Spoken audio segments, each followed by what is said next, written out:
technical director tells me we're ready to go. So it's my very great pleasure to welcome you to the 13th annual One Act Festival. You can applaud for that.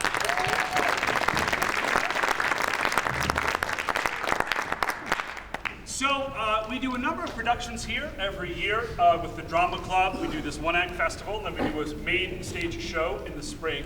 But the thing that is really, really cool about this particular One Act Festival is that all of these shows are student directed. This is a tradition that we have, so we take students that have done a lot of theater, who have done the theater coursework, who have the experience on stage, and they come and they meet with me, and they pick a show, and they run the auditions, and they run the rehearsals, and they pick the costumes, and they work with our technical director, Keith, to do the sets. There's a cactus you can see here, to do all the sets and everything, and then they get to present this show to you as kind of a senior capstone.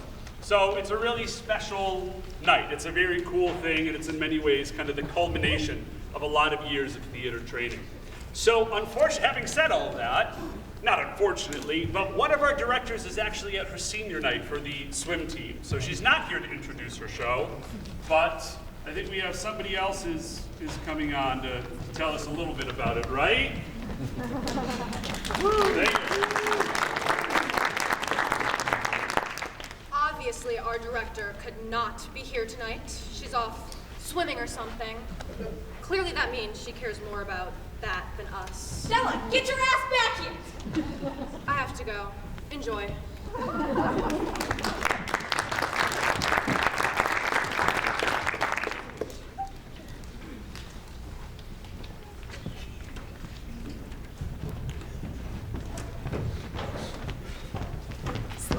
Slow down! What's the matter, Mom? You're going too fast. I can't keep up. It's really too bad you're so old. You're telling me. How old are you, Grandma? Chartreuse, that is not polite to ask. Screw you. Don't talk to your mother that way. Screw you too. Can you believe this? It is just terrible the way children behave nowadays. They have no respect for authority. But what can you do? Well, for starters, you could have spanked her when she misbehaved as a child. Shut the hell up, Mom. Nobody freaking asked you. Secondly, you could stop giving her every little thing she asks for. Why don't you just shut up or take a nap or just die already? Chartreuse! Do not be so sensitive. Grandma's generation had nothing, so she doesn't know the value of having absolutely everything given to her. That kid is a spoiled brat. Bite me.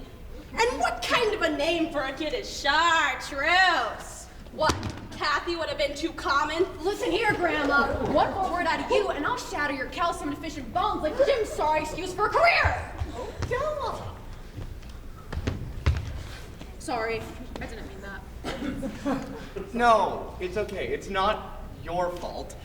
It's my mom's fault. She shouldn't have been talking. Nobody wants to hear what you think.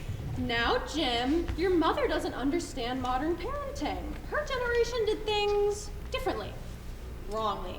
But that's not entirely their fault, because that's just how they were raised. Luckily, our generation could realize our parents' many, many failings and easily avoid them.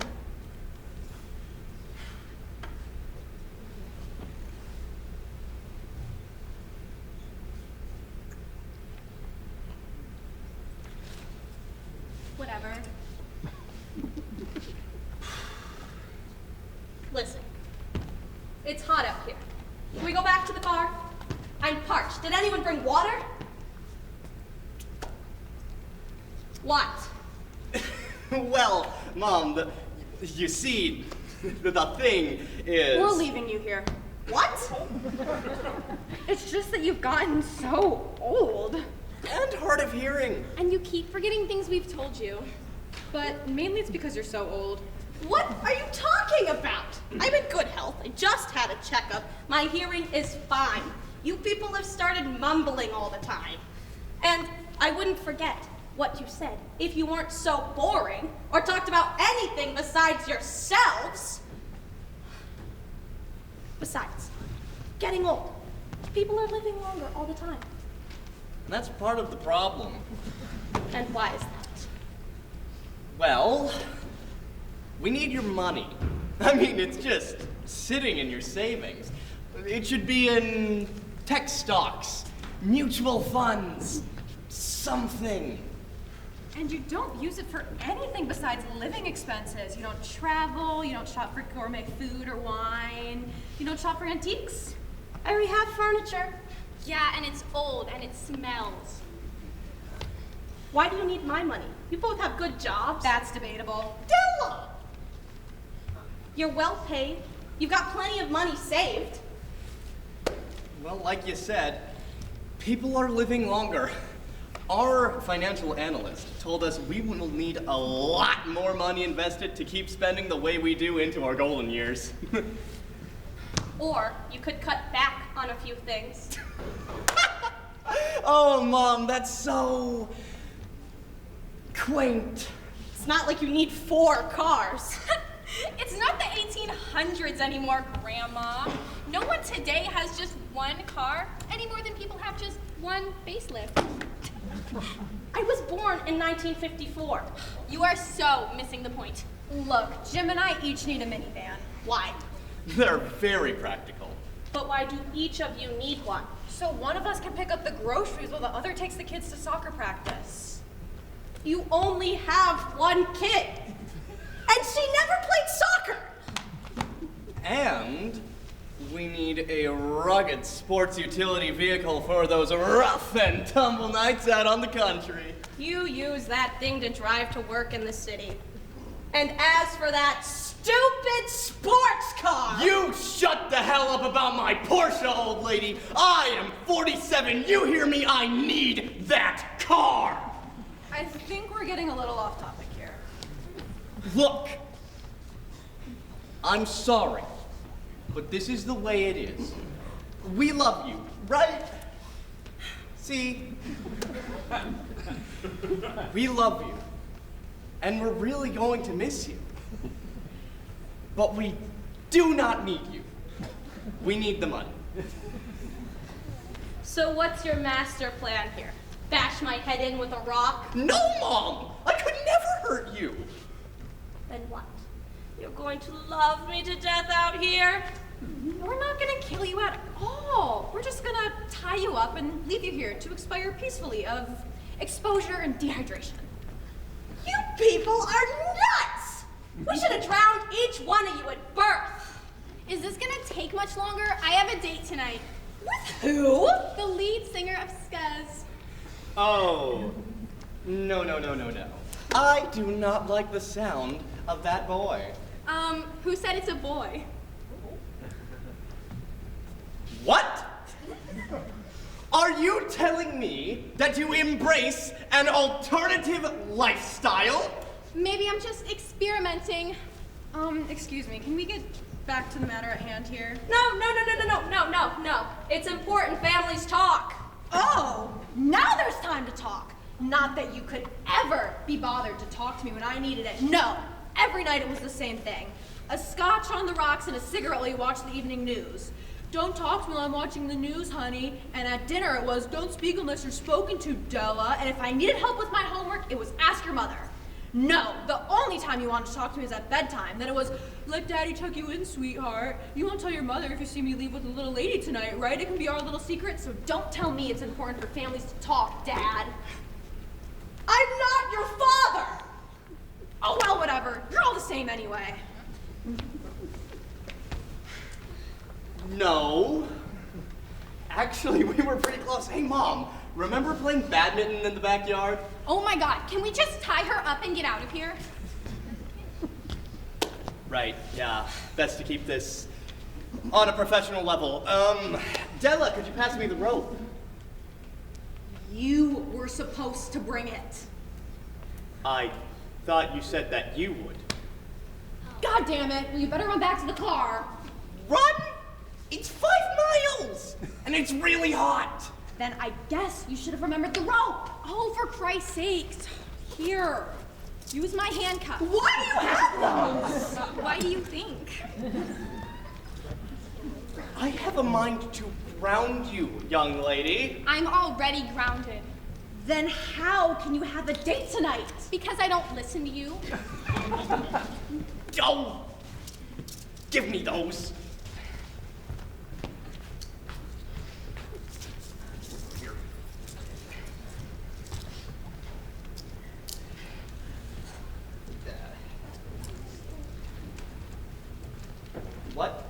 What should I cuff her to? Criminal geniuses! That's what you are! Be quiet and let me think. Just out of curiosity, how is killing me supposed to do you any good? It's called a will. What makes you think I left any of my money to the likes of you three? What? Who's to say I didn't leave it to different charities? Schools? Greenpeace? Theater companies? Don't be ridiculous. Leaving my money to the likes of you three? Ha! Ha! Ha!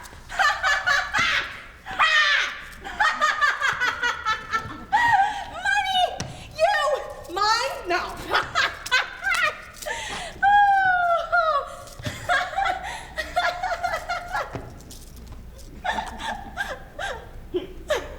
Would he? No, of course not. I don't think. Hey, this is serious. I need that money. I don't have time to work. I have my whole life ahead of me. I need that money for all sorts of things right now. A car, the right clothes, drugs, maybe even college.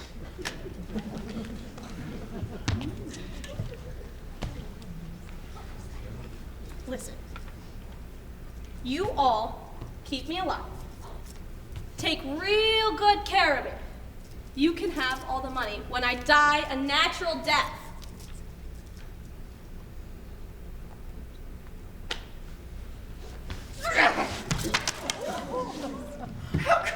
What?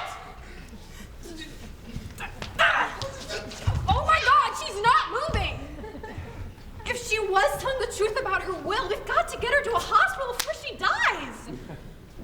Oh, she's faking. She's bleeding profusely. But then we'd have to carry her. And I'm tired. Let's just get out of here. Okay, we can leave her here. Maybe she was lying about the will, and if not, we can just forge her signature on social security checks. All right. Gotcha. Wasn't lying. Now get me to a hospital where everything goes to charity. Damn it! Dad, you're such a loser! Where are the keys? I think the keys are on Scuzz's tour bus. Mom, how could you do this? Saw it in an old movie, way before your time. Damn it. Okay, I'll carry her. Wait a minute. Yeah? I'm not going to spend however long as her caretaker. We put thought and effort into planning this, and I had plans for that money. You can't just walk away with nothing. We won't. I'm sure she's bluffing. We'll check the will when we get home.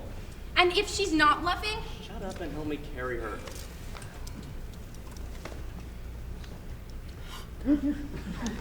What are you doing with a gun? I brought it in case you were too chicken to kill her. Don't be ridiculous. We can't kill her now. God, you are stupid. What? Jim, darling, I love you, but if we can't have all of her money, I'd at least like to have all of ours to myself. You conniving bitch! Flattery will get you nowhere. Goodbye, Jim. You want my Porsche? I'll tell you where I hide the keys.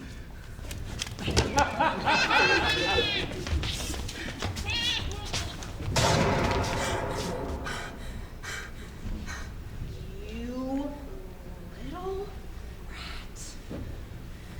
All right, good girl. Now come over here. Let's see if you can shoot through the chain on these cuffs.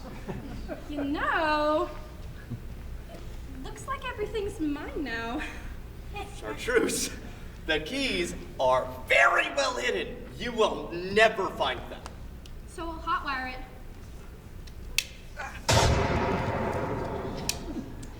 Sorry, Grandma.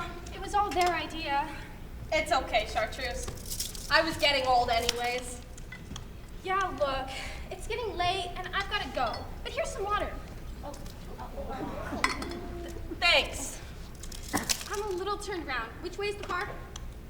It's that way, right through those trees. Oh, right. Thanks, Grandma. Wait, Chartreuse, can you leave me the water? No, it's a long walk. What if I get thirsty? Bye. Bye-bye. Hey, watch out for those rattlesnakes.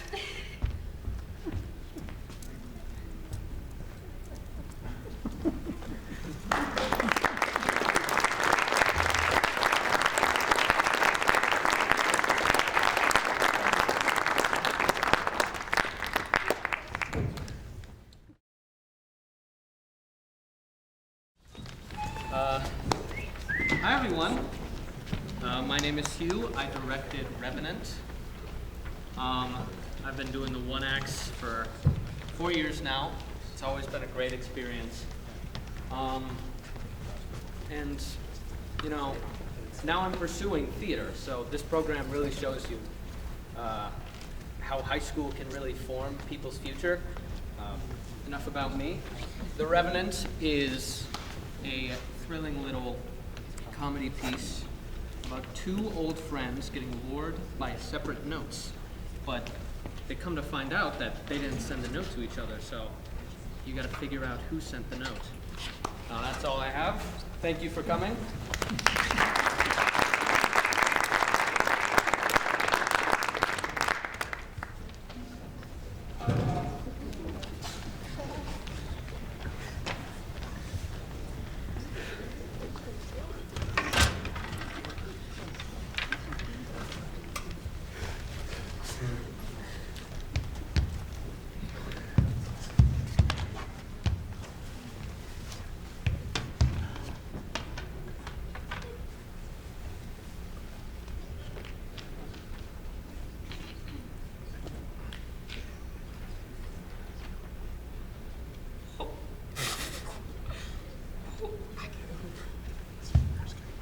What the hell was that? A bat. A bat? You think it was a bat? Yes, a bat. If it was a bat, why was it yodeling? It wasn't yodeling. I believe it must have been a form of mating call. I don't know what else it could have been. I don't mind telling you, Haggard. I find this all very disturbing. Well, you're free to go if it's too much for you. I didn't say it was too much for me. It's just all rather uncanny. Rubbish. Uncanny rubbish. Well, it was your idea. What was my idea? The bat? I have no control over the bats. Meeting here was your idea. It wasn't my idea. It was your idea. It wasn't my idea. Well, you sent the message. You sent the message. I sent no message. You didn't send the message? I got a message from you to meet me here. But I sent no message. Well, if you send no message and I send no message, yet we both, I gather, Received messages. then it would seem to follow that we've both been lured here by a third party in the middle of the night for some nefarious reason. Nefarious? Well, it can't be anything good, can it? I shouldn't think so, no. So, under the circumstances, we'd be well advised to go. Except, whoever sent the message is very likely watching us. He already knows that. He sees us talking. It would hardly take him long to realize we've compared notes and both been lured here by a third party. Good God! He could shoot either of us through the head with the deer rifle at any moment. Think he's a crack shot, do you? I think it's imprudent to presume otherwise. And yet, he hasn't. Perhaps he wants to make us sweat first. A possibility. So, what do you think we should do? My suggestion remains getting the hell out of here. Except, any such action on our end could precipitate action on his, yes? Yes.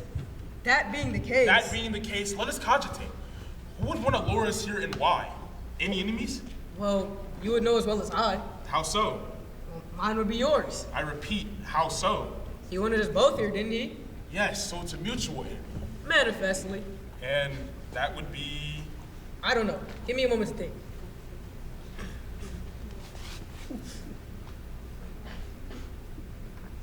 Ow! That! Uh, Can't think of anyone, can you? not a soul. Well, somebody must hate us. Well, nobody hates me. I don't like you much. Yet you don't hate me. Give me time. I don't think we have time. I just had a thought. Notify the press. Suppose it's one of us after all. What do you mean? Suppose one of us lured the other here to murder him. But the notes. The murderer is lying about the notes, you imbecile. But I know I'm not lying about my note, which means you're the murderer. I'm not lying about my note either. Exactly what the murderer would say. It's also what an innocent man would say. An innocent man? Theoretically. So you're denying you lured me here to murder me? Do you honestly believe I did? Well, I know I didn't lure myself here. I wouldn't lure across a room full of farts, much less out to the middle of the woods at midnight when I could be at home in my smoking jacket, warm and cozy, sipping brandy over a volume of Lafon. Or cuddled safely underneath my counterpane, playing silly buggers with my chambermaid. With Lucille? Her name is immaterial. You've been playing with Lucille? You're missing the point. But Lucille! Oh, don't get on your high horse, Leaf. No, it's just I rather always fancied Lucille so desperately myself. You fancied Lucille? What man in his right mind wouldn't be? She has an exquisite nether lip. My chambermaid's nether lip is not an issue here. And you, just for the record, would have as about as much a chance of having your way with Lucille's nether lip as my schnauzer has with eloping with your sister. See here, Haggard. There's no reason to bring a fellow sister into this. You dragged my chambermaid into this. I didn't drag your chambermaid anyplace. You offered an entirely unsolicited account of your activities with her underneath your wretched counterpane. I was simply attempting to illustrate. Never mind. Point is, either someone lured us both here, or one of us lured the other. And if it wasn't you, and it isn't me, then who the devil could it be, and what do they intend to do with us? If I knew that, I wouldn't be here. I'd be with Lucille. You wouldn't be with Lucille, I'd be with Lucille. Nah, you'd be here. That's why I'd be with Lucille. There are no conceivable circumstances under which you could possibly find yourself with Lucille. If I was dead and cut up into 1,000 pieces, you still wouldn't find yourself in any position to be with Lucille. Now let us please get off Lucille. I've never got on Lucille. Point is, while you sit here blabbering on about my chambermaid, there's very likely a homicidal maniac out there waiting to pounce on us and perform unspeakable actions. Such as? I don't know. Well, if they're unspeakable, why are you speaking of them? I'm speaking only of their unspeakability. Now that's an exercise in redundance if I've ever heard of one. Well then, damn it, Leaf. Just what do you suppose we do? Leaf! Oh, sorry. I was thinking about Lucille. Stop it! I don't think I can stop it. Stop it, or so help me, I shall bludgeon you about the head with my walking stick. Aha! So you do want to kill me? At this moment, I'd seriously consider it. I should warn you, I boxed at Oxford, you know. Kangaroos? I wasn't bad either. Good God.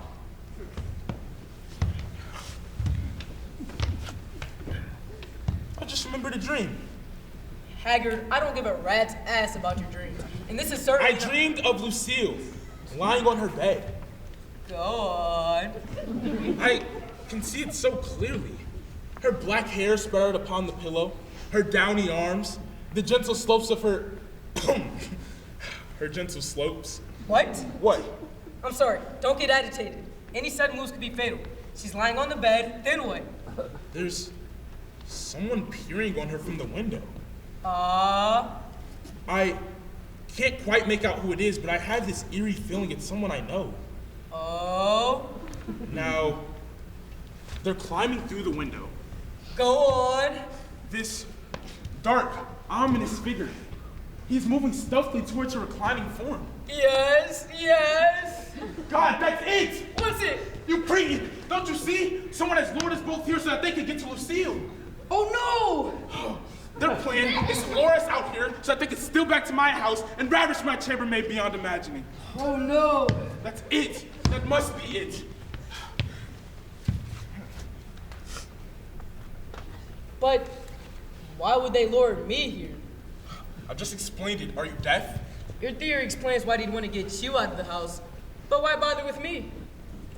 I don't know. Perhaps you're in on it. Perhaps you're here to distract me while someone else goes and ravishes my chambermaid. That's the most depraved thing I've ever heard in my entire life. Yeah, it certainly is, and you should be ashamed of yourself. But it isn't true. I can satisfy any number of women, given the opportunity. I can supply sworn affidavits if you like. Or perhaps your plan is to murder me so you can have Lucille all to yourself. You're gonna kill me, then steal back to my house and ravish my chambermaid. I would never do a thing like that. How do I know that? Love makes men desperate. Well, for one thing, I could never climb up to the tree list to get to the damn window. I hurt my back in a rugby scrum. You in a rugby scrum? I'm very athletic, I tell you.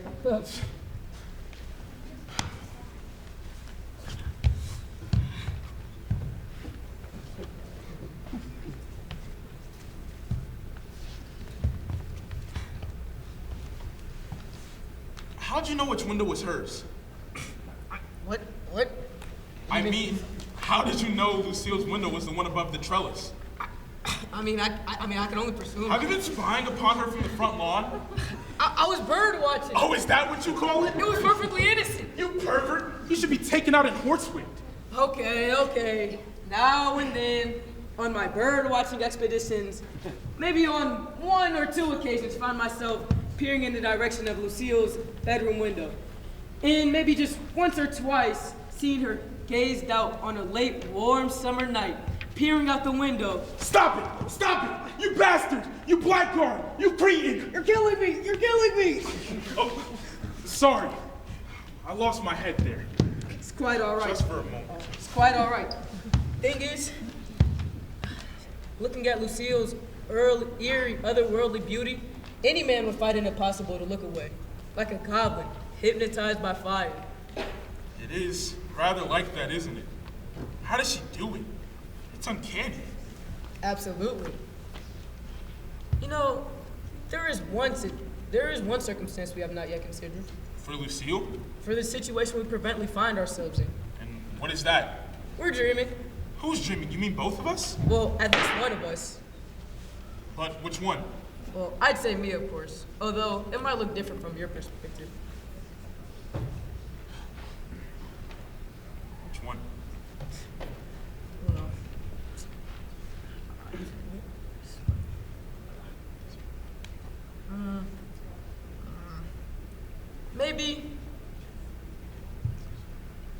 Maybe it doesn't matter. I think it does matter. Why should it? Because when one wakes, what happens to the other? I don't follow. If one of us is dreaming, then that means that the other one isn't real. If we're both dreaming, then neither of us is real. But the one who is dreaming is real. Then it would seem to follow that. Wait. Dang it. What if. Perhaps it's both. Both what? Perhaps it's both sleep and death. What the hell does that mean? Perhaps death is a dream. For what is that in sleep of death, what dreams may come. I mean, in effect, when one goes to sleep, one dies. One enters another place, another identity, a kind of dream identity. When one wakes in the morning, how do they know they are the same person who went to sleep the night before? Because you see, the continuity of itself is broken by the dark interval of sleep. And one's identity is merely the illusion of the continuity of itself. Have you been smoking Chinese weeds? Perhaps you haven't slept with Lucille at all. Perhaps you only dreamed it, or imagined it. Perhaps I slept with her, and when I dream it or imagine it, I'm actually remembering. Perhaps it's her. What's her? Perhaps it's Lucille who's behind all of this. Who? I mean, this would explain it a great deal more sensibly than your stupid death is a dream theory.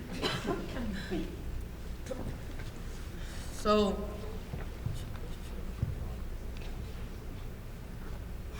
who would she be sleeping with? I don't know. The postman, the butler, the gamekeeper, Rudyard Kipling. Does it matter?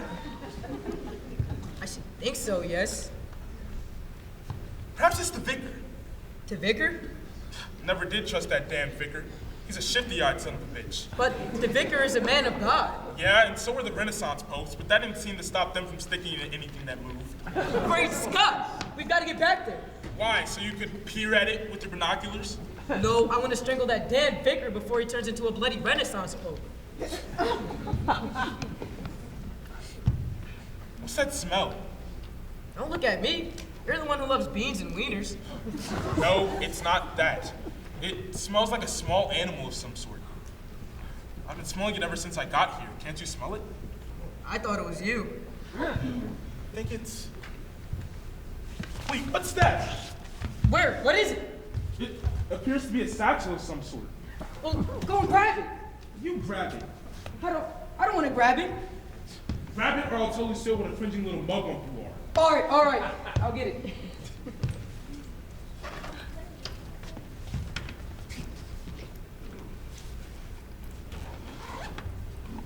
Great Scott! What is it, man? I have no idea. It appears to be a cactus of some sort. A sea cucumber, perhaps? It's a hedgehog. A hedgehog? Yeah, someone's left a satchel underneath this bench with a hedgehog in it. Why the devil would anybody do that? I don't know. Well, reach in and get it. You reach in and get it. How do I know the hedgehog won't attack me? Because hedgehogs don't attack. They curl up in a ball. Exactly as this one is doing. That's why they're hedgehogs and not wolverines. I don't care. I'm not touching it. All right, what a milquetoast you are. Pardon me, little fellow. I'm not gonna hurt you. Just gonna grab this piece of paper. What does it say on it? I believe this hedgehog is dead. That's what the note says. I believe this hedgehog is dead. No, I mean, I believe this hedgehog is dead. The note doesn't say that. Then what does it say? I can't read it, it's in German. Let me see it. Can't read German. It isn't German. It's upside down. It's not upside down. Oh, so it is. Well, I left my spectacles at home. I still can't read it. It says, Memento Mori from the Revenant.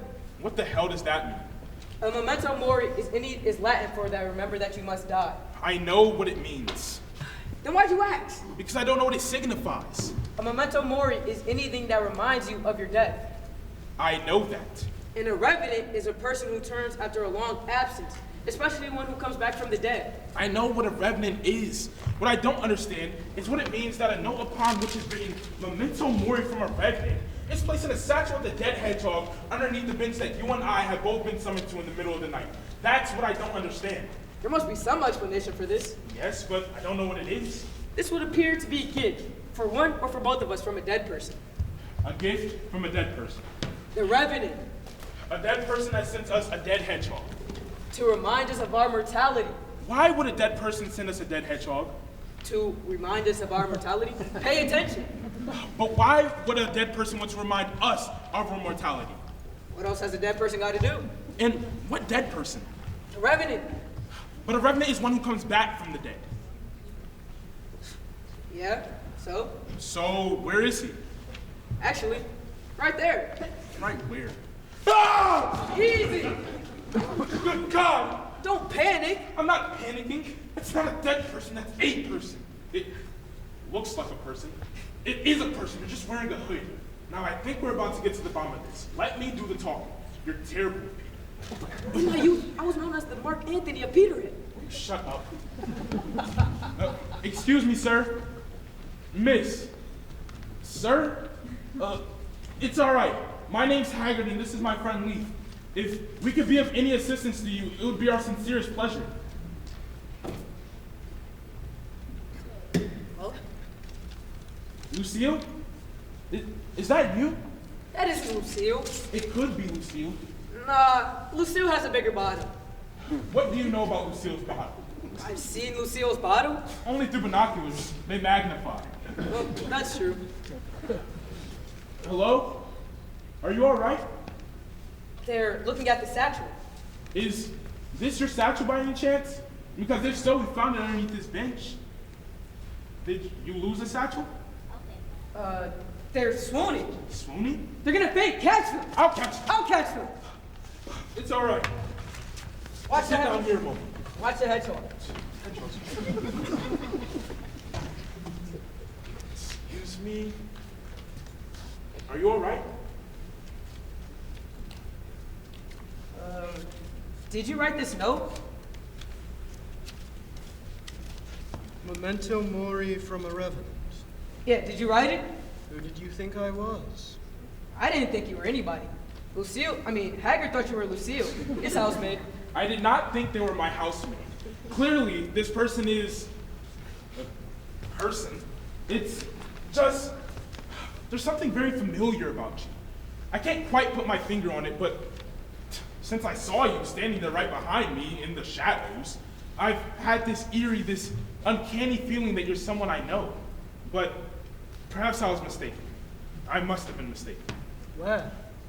Where? Where you and I encountered one I don't know. Somewhere in the past. But it doesn't matter. another. What about you? What about me? Yeah, I'm sometimes mistaken. A lot of people make a lot of mistakes I have made a lot of handful of mistakes in my life. No one can really know all the mistakes in one's life. Missteps in life is one. Do I look familiar to you as well? Well, I can't really tell with that hood on. Not that I'm asking you to remove your hood. I would never take such a liberty. All I'm saying is... You're not saying much of anything. Apparently not. Except they do look familiar. Look, I don't mean to pry, but it seems kind of odd. I mean, all alone out here in this rather forsaken place at such an hour? What I mean to say is... What time is it?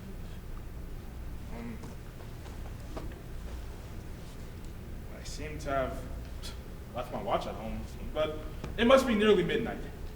After I should think. Well, that's odd. I must have forgotten my watch as well. What are the odds of that? I was a hedgehog once. You were a hedgehog? You mean you had a hedgehog? Like this one? Well, of course like this one. All hedgehogs are alike pretty much, aren't they? I was his little hedgehog. Who? My uncle. Your uncle was a hedgehog? My uncle called me his little hedgehog. Oh, I see. What's wrong, Leaf? You're looking pale. You're trembling like a leaf. And then he abandoned me. Oh, I'm sorry to hear that. But you know, life goes on. You're still young. You appear to be quite young. Life goes on. And then I drowned myself. Drowned? You drowned yourself? This person is an imposter. Easy, Leaf. He's just a bit confused is all. It can't be Theo. This isn't Theo. Who the hell is Theo? Who sent you here? Who put you up to this? Calm down. We don't speak to people that way. You're not Theo. You can't be Theo. Who is Theo? Nobody. Well, clearly there's somebody. Somebody who used to be your little hedgehog. This person can't be Theo. Who is Theo? Theo killed himself. Oh, wait. Theo died. He drowned himself.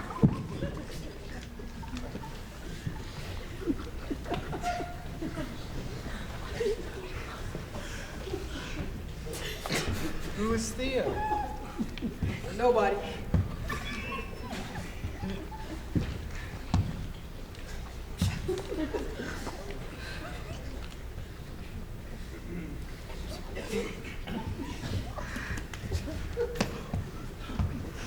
Are you Jonathan?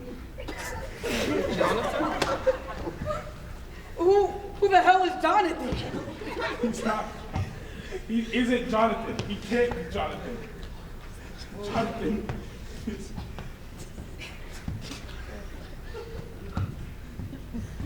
I was his little hedgehog. I never called anybody a hedgehog. Leaf called you hedgehog. I called Theo a hedgehog. Yeah, and he went and drowned himself. Except this person isn't him. He's obviously Jonathan. It's not Jonathan. Jonathan would be old now. He's just a boy. How can you tell? Look at his hands. Look at the way that he moves. Listen to his voice. He's clearly nothing more than a child. Like Jonathan was when... When what? This was your doing, wasn't it? What was my doing? All of this. You set this up. I had no part in this. It doesn't matter.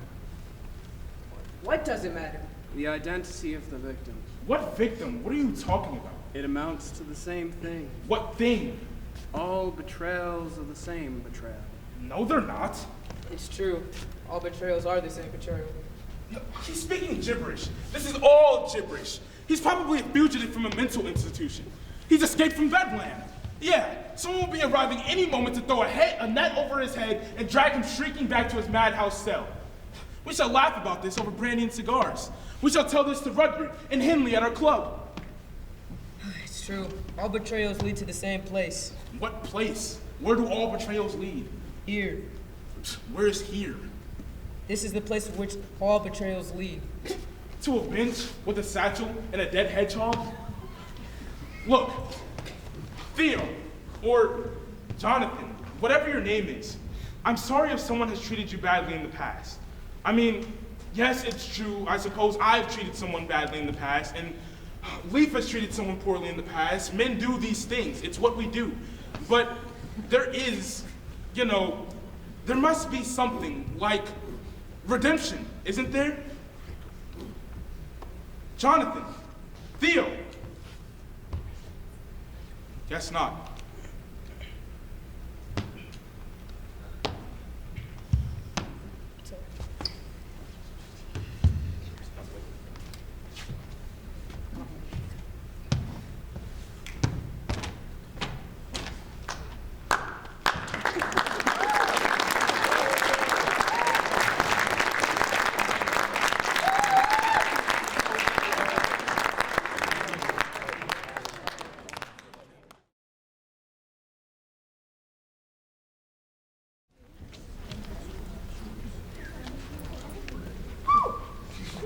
Hello everybody, I'm Vivian Portner. I'm a senior this year. I have spent 3 years in the drama club, and this year I am lucky enough to direct my own play titled The Acting Lesson. It's a short story, about 20 minutes long. It's originally a melodramatic piece, but me and my cast tried to work in some more comedy for you guys, so you better like it. And yeah, it was such a pleasure working with my cast the past couple of months, and I really hope you like it. So thank you so much for coming out. I hope you enjoy.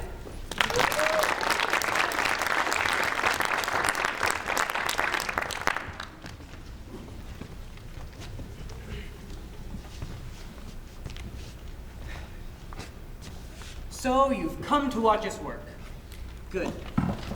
But remember, there's more to watching than meets the eye. Just as there's more to my job than teaching students how to act. And this is just a lesson, so please don't laugh at my students too loudly. After all, they're only human. Welcome, students, welcome. Welcome to my studio. Very good so far, very good, but now comes the hard part. You've got to emerge. Emerge, emerge. That's right, blossom forth. Spread your petals and drink in life. Aim for the sun, students, aim for the sun. Good, now relax. Now that we've emerged, is there anything you'd like to ask before we begin our lesson in earnest? Yeah, I'd like to know why we had to stay like that. It's very uncomfortable being a bud, We must have been waiting like that for almost 10 minutes. Life is waiting, students. That's your first lesson. Acting is life, and life is waiting. Now, let's begin. But before we begin, we've got to have something to call each other. My name is... No. There are no names here. Only titles. Things will be difficult enough as it is, without adding extra roles to make it even more complicated. My title is Teacher. Got that? Teacher. Teacher. Good. Now, you will be pupil 1, you will be pupilless, and you will be pupil 2. And where's the 4th student? Fourth student? There is no fourth student. No 4th student, but there must be. Another pupilless. That way it'll come out even. There are only 3 of us. Why do they always do this to me?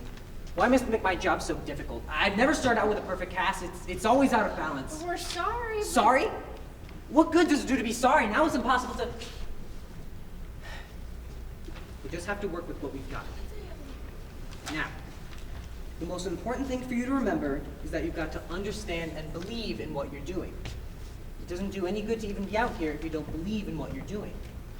Before you can believe in it, you've got to understand it. Now, the first thing we're going to do is to be trees. What? We're going to start off with simple things and work our way up. But How are we gonna believe in what we're doing if we're gonna be trees? That's the whole point. You've got to believe that you're a tree. Now, you are a willow, you are an aspen, and you're an oak. All right, Willow, do something.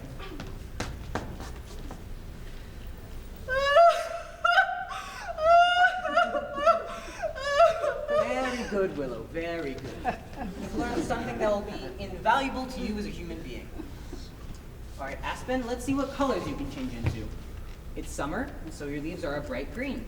A contented, serene green. Very good, very good. Now fall's here, and so your leaves are a bright yellow. Happy and gay. But now winter's coming on, so your leaves are turning a dark, dark red. Brooding and remorseful. Aspen seems to be the easiest tree for my students to play, probably because of its changing nature. And then there's oak. All right, oak, be strong now. I'm going to be a wind, and I'm going to try to blow you over. You're not an oak. Oaks are strong with strong roots. Your roots must have been made out of air. You couldn't have possibly been believing in what you were doing. How could anybody believe they were a tree? I'm a human being. Give me human beings, and I'll believe them. But asking me to believe I'm a tree is absurd. Use analogies. That's what I did. Human beings and trees are both rooted in the earth.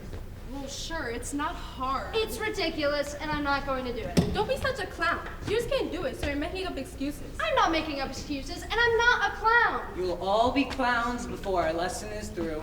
I won't. Neither will I. No one wants to, but everyone will.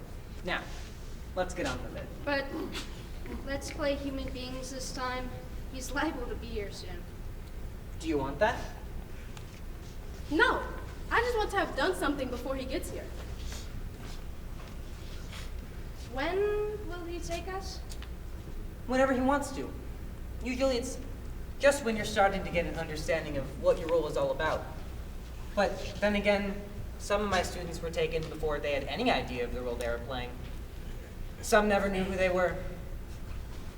Why does he do that? No one knows why he casts the way he does. Does anyone ever really make it? Yes. Once in a while, I get a student who sees right down to the essence of a part and plays it with all the feeling and majesty that can be put into it. That's the best feeling I know, seeing the comet hurtling through darkness illuminated only by its own brilliance. It's a feeling that makes this centuries-old job seem young and vital again. Well, you wanted to play men, and so that's what we'll do. But you'll have to start off as children and work your way up. You're each a child of 6, and you are each going to have a toy to play with. You're the one who's so impatient, so you will have the prettiest toy. And there will be a toy for you, and a toy for you. But while his toy is shiny and new, yours are old and falling apart. And now I want you 3 happy little children to play together.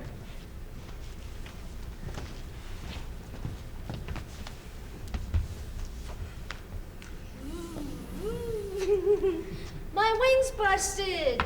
My baby carriage wheel fall off.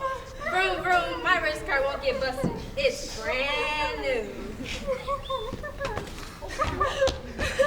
Now baby can go for a nice ride.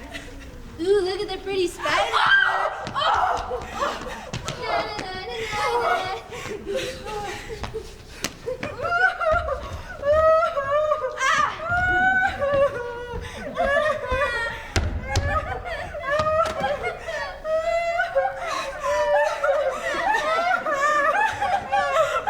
Very good, students. Very well done.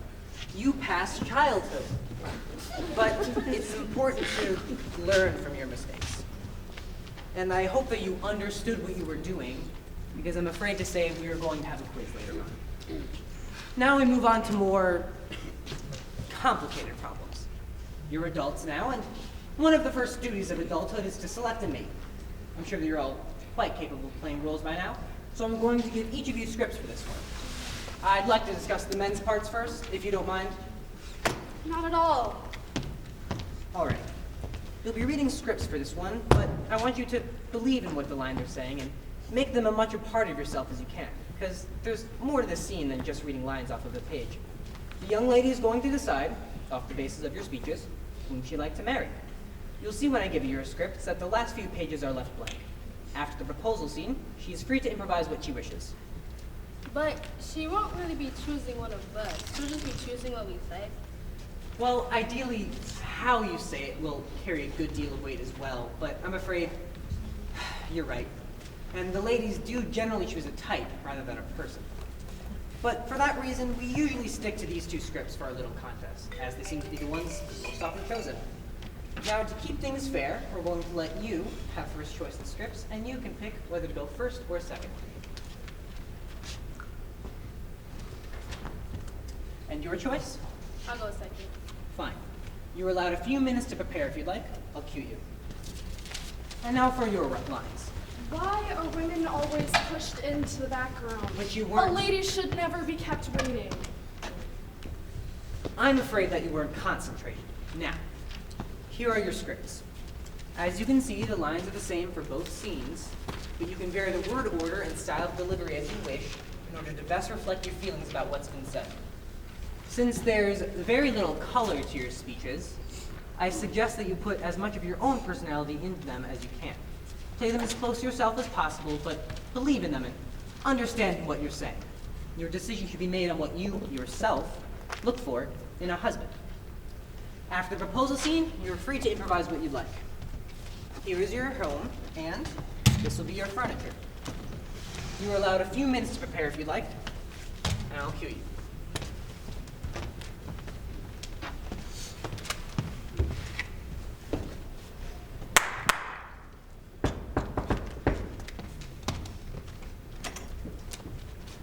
Hello. Hi. I hope you like roses. Oh, how nice. Thank you. I'll just put them inside. Won't you come in? Thanks. This is a nice house. It's home. Very well furnished, too. You have good taste. Thanks. A love seat. Yeah, this is a real collector's item. My grandmother left it to me in her will. I don't like it because it's so hard to make it fit in, but it's kind of an heirloom, so I've got to keep it. Yeah, that can be a real nuisance sometimes, but then it's kind of nice to have something of a family tradition. Yeah, I guess so. Oops, don't sit on Robert Frost. What? Oh, you mean this book of his poems? Yes, I wasn't expecting anyone, so I just set him down there when he came in. I like Robert Frost. He's so American, straightforward and simple. Do you read much? Yes, quite a bit. Of course, in my line of work, it's kind of necessary. What do you do? I own a bookstore. Around here? Not too far from here, down on First and Elmwood. It's a nice little store, and we have a lot of kids who come by and buy from us. So I usually take a look at the controversial books, see if I want them on my shelves or not. Sounds interesting. Yeah, I like it. I enjoy the environment, people who come in. Of course, reading all those controversial books ain't too bad either. I like a man who enjoys his work.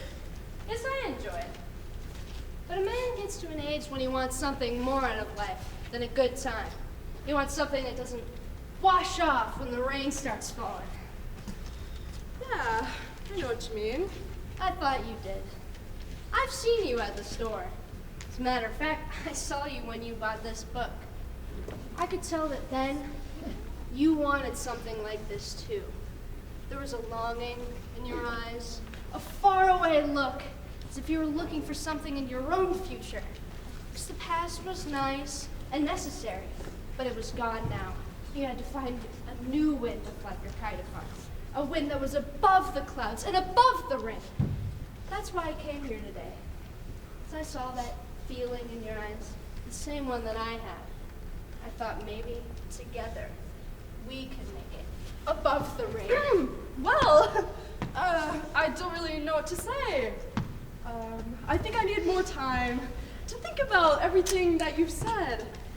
It's beautiful, but I hardly know you. So maybe you could come back later and I can tell you then. All right, I'll come back. But if you turn me down for somebody else, I hope to God that they have that same longing too. Because you'll never truly be happy with someone who doesn't.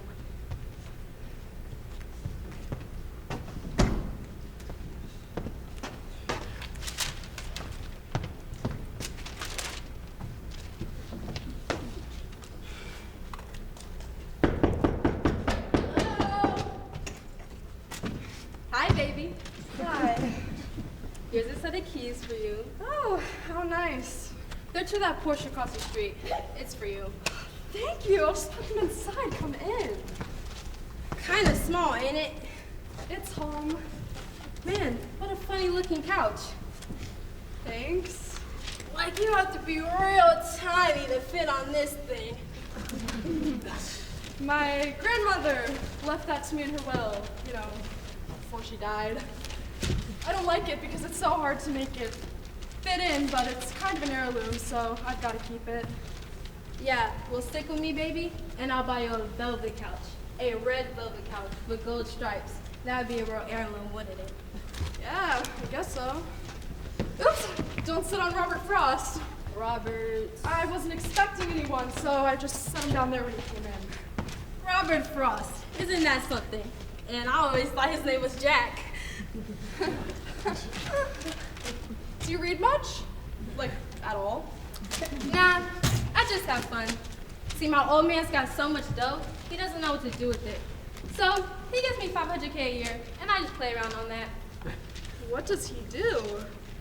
He's got a chain of freak shows. Around here? Nah, all over the country. As a matter of fact, he's got almost every freak in America under contract. Any circus or carny that wants some freaks for their show, they gotta see my old man. Sounds interesting. Yeah, he likes it. And I like all the money that goes with it, of course. I tour around the country in my Ferrari, except when I'm in my private plane, of course. I just have a ball. Parties and parties and parties. Man, that's the life for me. I like a man who enjoys his work. Yeah, well, I really blast off, But I've been getting kind of lonely touring around the country by myself.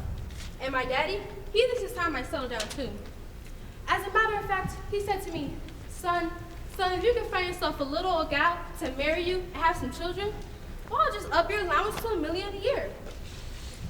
He wants some grandchildren, somebody's from the freak business after he's gone. So, ever since he told me that, I've been looking as hard as I can to find me a nice little girl to tour around the country with. Why? It's been almost 6 hours now. And that's when I saw you, sitting by the window, and I said, hold on. With her looks and my money, we can have a hell of a good time. You know what I mean? Yeah, I know what you mean. Why, we can make love and go to parties, and make love and go tour around the country, and make love and go flying in my plane. And $500K a year is entirely enough for me. Why, I wouldn't know what to do with twice as much. Probably just squander it. So, I'll let you have the other $500K free and clear. You could do whatever you want with it. Are you serious? My daddy pays his taxes on it, so that money's just to spend. And since you be my wife and all, well, that means equal rights. $500K for me and $500K for you. And I could do whatever I want with it. Whatever your little heart desires. I haven't said yes yet. I mean, what about a house? I'd want to have a home to go along with our traveling motel. Why, we could even settle down. That'd be real fine. You could come home once a year for 2 weeks as some kind of vacation. But you wouldn't want me with you all the time, would you? I mean, after all, you'd probably want some time alone with your men friends once in a while. Men friends? Oh, no, you wouldn't have to go with me all the time. As a matter of fact, it'd be real fine to see my very own wife standing at the door from a hard, exhausting trip. Well, I do have another offer. This isn't just an offer. It's a freaking giveaway. Okay, all right. Just let me tell him in my own way. Why, sure, Angel. Shh, here he comes now. Hi. Hi. Well, can't rain when the sun's out. Sun won't stay out forever. Maybe it will. Maybe I can make it. Then it's no. Sailing kites is for kids. No, playing in the rain is for kids. Flying above the clouds is for men. It takes courage. You can't make it without courage. Goodbye. Goodbye.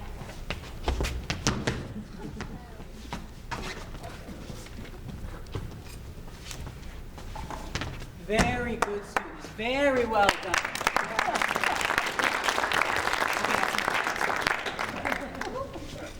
Well played. Well played. Well given. Now we move on to our final scene. This last scene will incorporate elements of everything that you've learned here today. The lessons have been many, so I hope that you've learned well. In this last project, you'll be playing the most difficult role for an actor to play. Himself. You'll be playing yourself with your own emotions, your own desires, and your own faults. And you'll be improvising the whole thing, the actions and the dialogue. You mean there won't be any situation? No, I'll give you a situation. It's been waiting for you from the beginning. Each of you is dying. You've only a few moments of life left, but that may be a rather unpleasant thought and may have a tendency to inhibit you. So instead, we're gonna have another little competition. Yes, you two enjoy competing against each other, don't you? Well, you ought to find this one particularly interesting, because in this competition, you are free to pick the winner in any manner that you see fit. And then I will tell you the prize. But how are we supposed to decide who wins if we don't know what we're competing for? Oh, you'll find a way. My students usually do. Unless, of course, none of you deserve to win. Now, let's get on with it. This is ridiculous. How can we possibly decide who wins if we don't even know what we're competing for? Maybe we should. I think I know what it is. Survival of the fittest. We fight it out, and whoever's left wins. That cannot be right. It's too primitive. But it's gotta be. After all, he said we're dying, right? And what determines the order of death? Survival of the fittest. So, that's what the contest is. To see who's fittest. And the prize? Life. And I'm afraid you two are in for a pretty rough time of it. Because I keep myself in top-notch physical condition, and there's... Ow! What's the matter, big guy? Straighten me out, will you? Thanks. I don't think it's survival of the fittest. I hope not. It's so unfair. I know what it is. It's birth. Bringing new life into the world. Survival of the world. That's more important than survival of the fittest. And since I'm the only one who can give birth. Yeah, I kind of thought you were getting around to that. Glorious motherhood. Woman and children first. Well, that's all a bunch of crap. If you're talking about creating new life, I'm 100 times better than you are because I can knock up 100 different women and create 100 different lives, and all you can do is one lousy one every 9 months. I don't think that's it either. All right then, what do you think it is? Since you seem to be our self-appointed authority. Look, it's not our fault that you made such an ass of yourself with that physical fitness stuff. Yeah, well, that was just a fluke. I'm still better than both of you put together. You asked for my opinion, and I'd like to give it. Right. Let's hear it. My opinion is that I don't know what it is, but I do know it's not what either of you suggested, because those were just things you know you'd win at. Well, isn't that something? He doesn't know what's right, but he does know that what we said was wrong. All right then, what's your pitch? What are you best at? Because that's where you're getting around to, isn't it? I'm just trying to explain I don't think selfishness is going to get us anything. We're not being selfish. We're being practical. I think you gotta think of something besides yourself. Come on! Cut the double talk. What are you getting at? I'm getting at what I've learned from this whole experience. Don't you see it? All I can see is I'm right and I want my prize. Now, you two gonna let me have it, or do we have to play this thing out? Come on, make it easier. I'm the one who deserves it, not you. You can see that, can't you? It's got to be the ability to bear life. Maybe none of us deserves it. We can't rise above ourselves and our pettiness. Don't be so noble. It's every man for himself. Now come on, put up or shut up. He's not gonna give anything to a self-appointed winner. Might as well get that through your thick head. As a matter of fact, I don't think he's gonna give anything to any of us. It's not true. I deserve it. I deserve to win. I'm a woman. And women bear children. A situation you'd undoubtedly change long ago if you had any say in the matter. I deserve to win because I'm the strongest. If living were a prize, then you'd win. But it's gotta be more than that, because we're already living and we're still not satisfied. Nothing else makes any sense. Maybe because it's not something concrete. Maybe it's because it's something abstract, like peace, inner peace. What Like are what? you talking about? To know that you've really done something with your life. To know that you've experienced real happiness, not hollow laughter. What does that have to do with inner peace? Because then you can face death head on without hiding behind a lie. He doesn't even know what he's talking about. To know that your life has had some purpose besides your own. God, now he's giving us a sermon. Gonna take the pressure. I think you're right. The prize has to be life. Sure, no question. And since I'm the only one who can develop, Say that again. Don't you see we can all win? Oh, shut up, will you? He didn't limit the number of winners. There's only one winner, and it's me. you're not the Please winner. listen, I'm just trying to help. You and your double talk. You're trying to help yourself. That's what you're trying to help. You're nothing but a fake, and you know it. But we can all win. Sure, we know. A clown right up to the very end. But you're only. God, someone shut him off. Pupil 2, were you believing in what you were saying? Yes, And in the last scene, you were believing in that too? of course. You have to. In the final part, the proposal, those were your own words, not the script's. They just seem to fit better than the words on the page. It's because they were you, and so they belonged. You can go now, Pupil 2. You've made it. There's no time to teach you anything else. Go and put into practice what you learned here today. But remember, the prize wasn't life. I knew it couldn't. Goodbye. Goodbye, Pupil 2.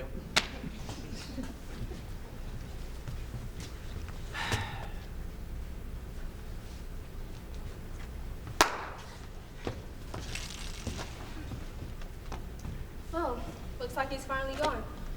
Good thing. I couldn't take much more of that babbling. You concede now? Concede what? That I win. After all, there's no question who's the strongest. But that has nothing to do with it. The real. It has everything to do with it now. You're not serious. Why not? Someone has to win, and the old ways are often the best. Even when they're wrong. But who's to say so? Anyway, if I'm wrong, you are too. You're right. I guess when it comes right down to it, there's only one fair way to settle this thing. A bargain. Bargain? Bargain, compromise, call it what you like. The point is, we're alone now. We can do whatever we like. Yeah, that's right. One brief moment of ecstasy, one last fitting climax. Now wait a minute. But it's worth it. You know it's worth it. Worth dying for? A lot of men have died for less. Well, if they have, they were idiots. Now, why don't you just concede so we can part as friends? But we can part as so much more than friends. I'm afraid that kind of parting is a little too permanent. Why do you have to be so difficult? It's nothing personally. Oh, right, if you force it to come down to that. It usually does. But I think you'll find you're not gonna have. Well, it seems our little exercise has come to an end. I knew he'd get here for the final scene. He usually does. Death, that is. These two were competent pupils. Don't be too hard on them.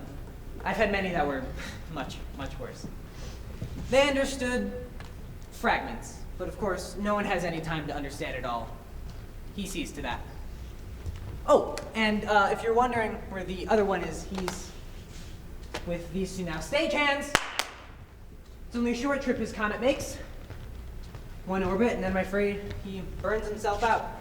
But you were lucky. Every group is different, and I don't always get one who makes it. Now, if you'll excuse me, I have some work to do. Sometimes I think that it'll never end, but I've been promised that one day, it will.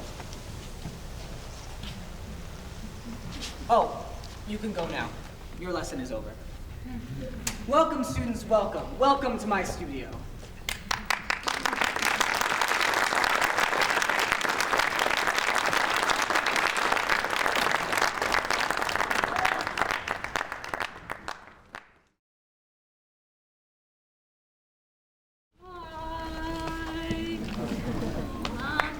I'm Emily Frank, and I will be directing Patterson Fruit Farm.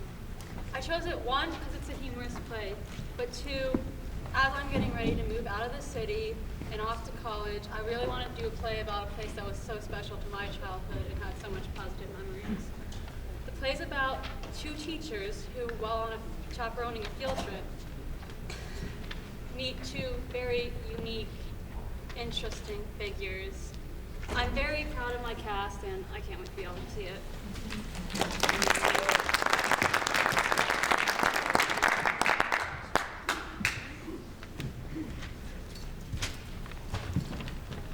Tina, Vincetta, have you picked your apples yet? Well, now's the time. We're about to start the tour. Everyone gets one apple. One apple, Tina. You can count to one, remember? One. That's how many apples you get to take home. I don't want to frisk you when we get back on the bus, but I will. Is your class ready for the tour? Mm-hmm. I think I've lost 3 in the corn maze, but that's better than we did last year. Seriously? I just hope we find them before the spring thaw this time. Joe, would we invitee an apple or a pumpkin on this visit?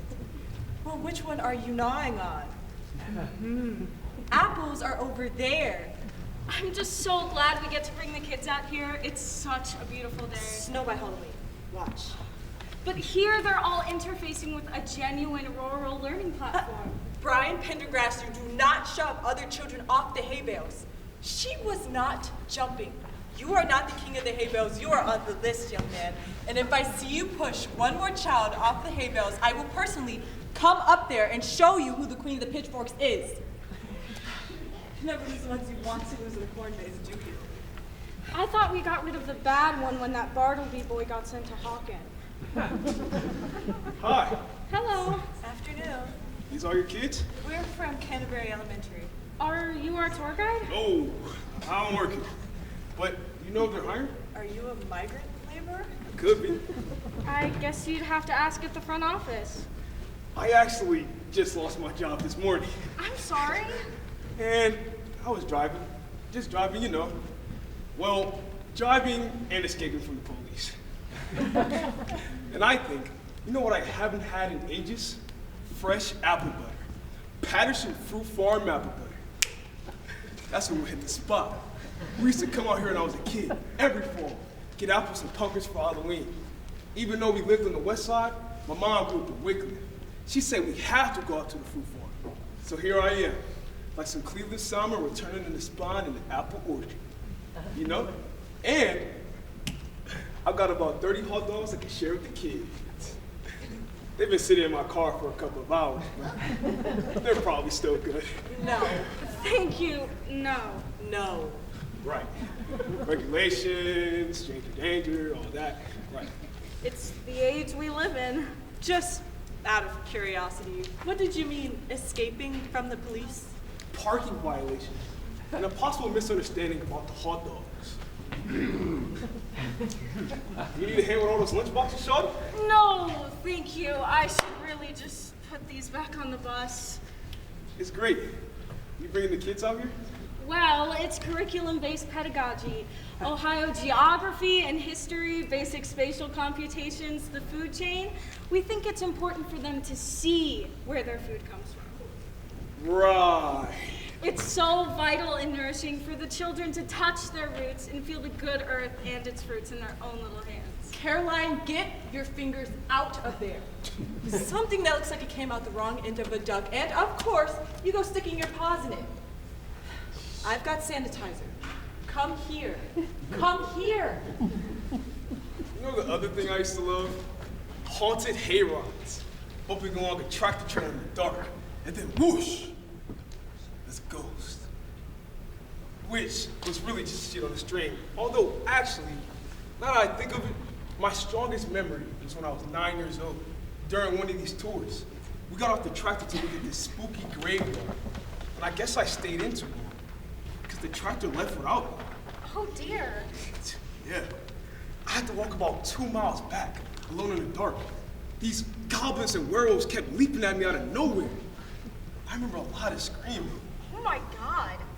And when I finally arrived at the main house, they had drunken all the hot cider and eaten all the pumpkin cookies. They hadn't realized I wasn't there. I'm so sorry. That wasn't my favorite autumn. Afternoon, folks. Hello. Ah, You must be our tour guide. Not a must. Name's Hank. You two look like you're in charge of the lunches. Clean up, except not him. I'm here for some apple butter. Lord knows we got that. Might as well grab some apples while you're here. Bye. You want some Cortlands, which are pretty good for baking the sauce. You just missed Paula Red, but Honey Crisp will be sweet and sharp for another 2 weeks. Then it's John the Gold on Moncoon until November 5th. Then go for Sun Crisp, Gold Rush, Brave Red, or nothing. I'm so sorry. Sometimes this stuff kind of just falls out. Can't remember my kids' names, but I can tell you when I read it as peak tartness. Sometimes at dusk, I just want to close my eyes on the side press and pray for somebody to turn the machine without looking. Why don't you round up your kids and I'll talk to them? Children, time to line up. Miss Breckenridge has the hand sanitizer before we begin the tour. I used to come out here when I was a kid. I used to work here as a kid, on the farm next door, actually. 61 seasons, watching stuff grow and die till it's all bought out to come the Red Delicious Empire.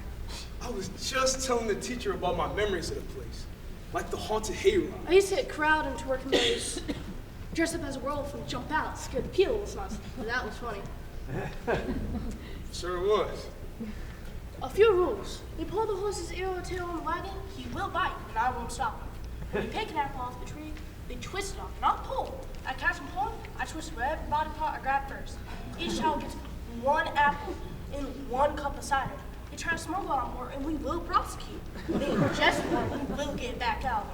We're not liable for any injuries sustained from it in the apple tree house, the apple cider, the 3-mile apple playground, or anything that happens in the apple orchard. Now let's have ourselves an appalicious good time.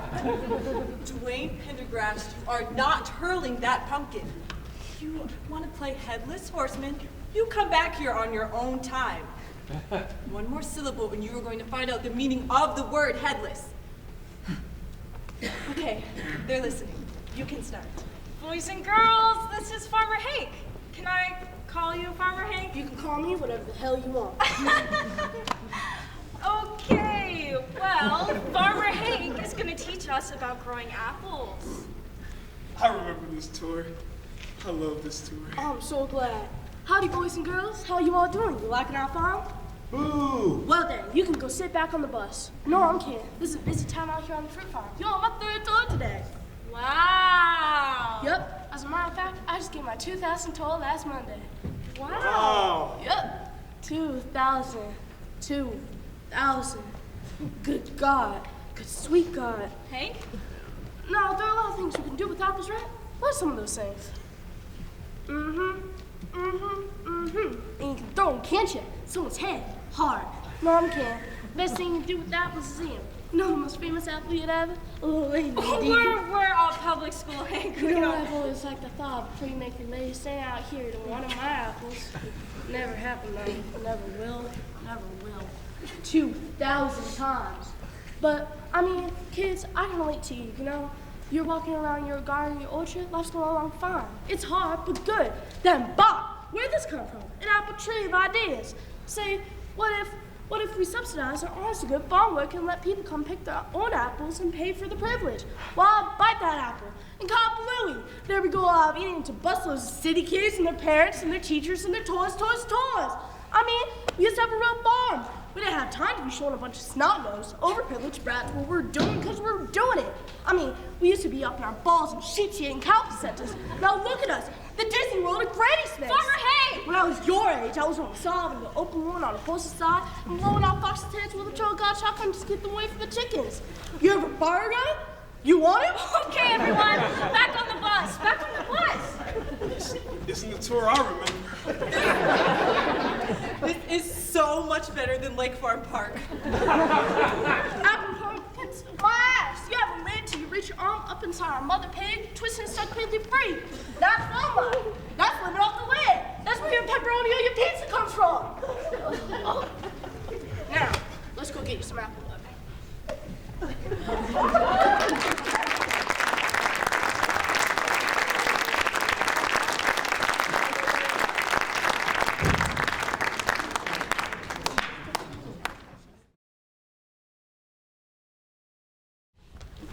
Hi everybody.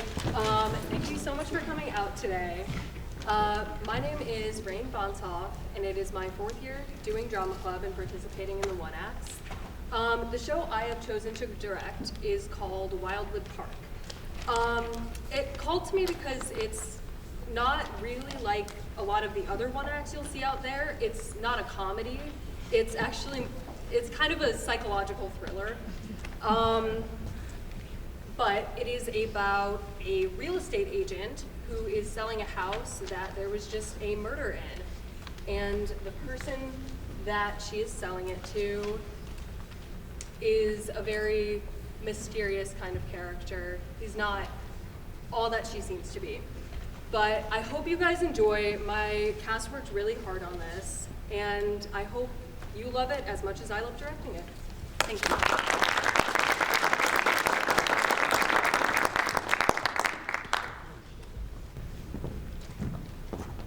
The neighborhood, it exceeds my expectations. The trees are symmetrical. The trash cans all have matching lids. Along the alley, the mailboxes all have little flags. It's well tended. It's almost perfection, isn't it?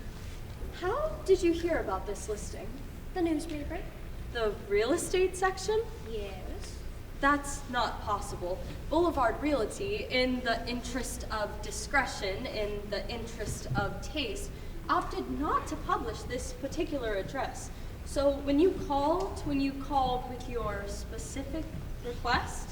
The front page was happening. That is how I realized. I surmised that this house would be for sale. Did you? And your firm, your size, your reputation, what other firm, I asked myself? Well, what other firm in this area? You must admit, I am not the first prospective buyer whose interest were piqued by reports of an altogether different nature. No, you are not. You most certainly are not. Where have you been living? Glenridge. I'm not familiar with Glenridge. No? I've never even heard of Glenridge. Past Ridge Falls near Beacon Ridge by Ridgedale. And suddenly you've decided to move? Yes. More room, better schools, a sound investment strategy. It's time. But why now? I've weathered a change in status. Marital, professional? Both. Well, I hope it works out for the best. I hope. I'd like to point out some exterior features on the house, if I may. The portico dates back to the Revolutionary War. Wildwood Park's own Monticello. The pool, the carport, the drainage system, the storm windows, that's all contemporary. Conservative, isn't it? Classic, beyond faddish, a constant. Notice the weathercock? Where? I can't quite. The rooster. The sun is so white. The silhouette. The glare. Left up the chimney? Ah, yes.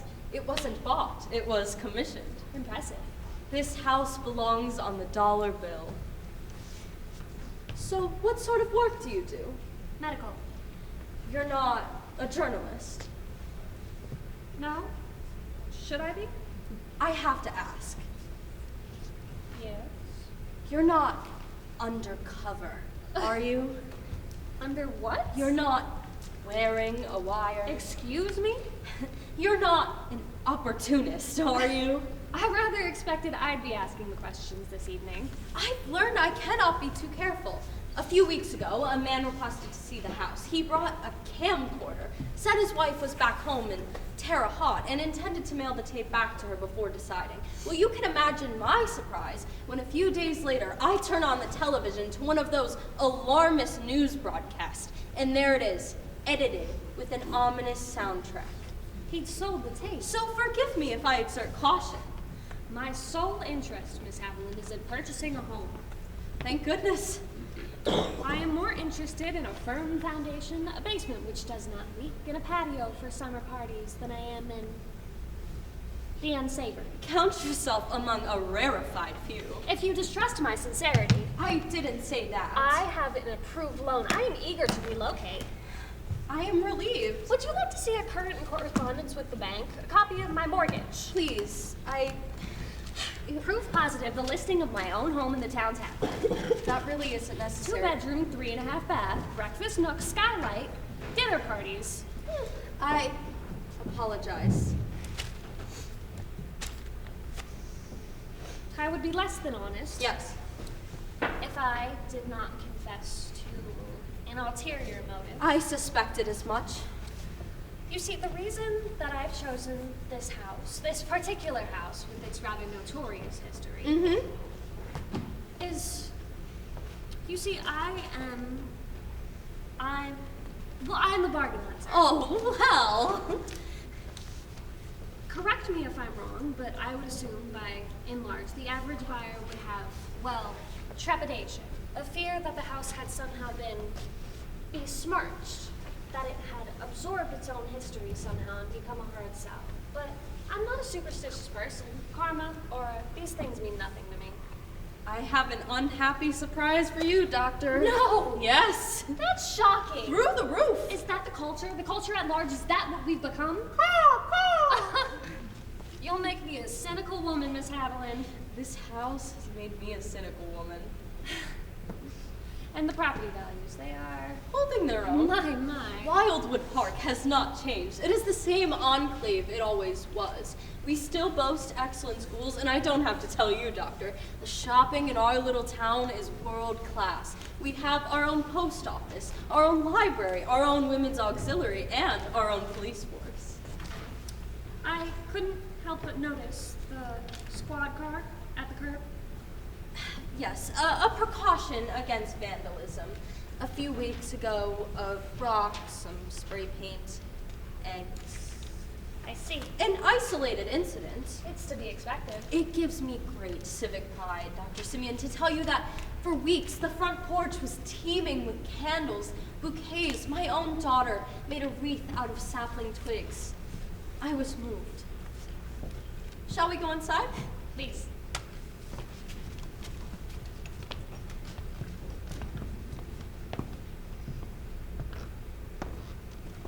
You'll notice the house has 2 double bolts with pick-proof cylinders, in addition a 24-hour alarm system with automatic police and fire notification, as well as an electronic fence.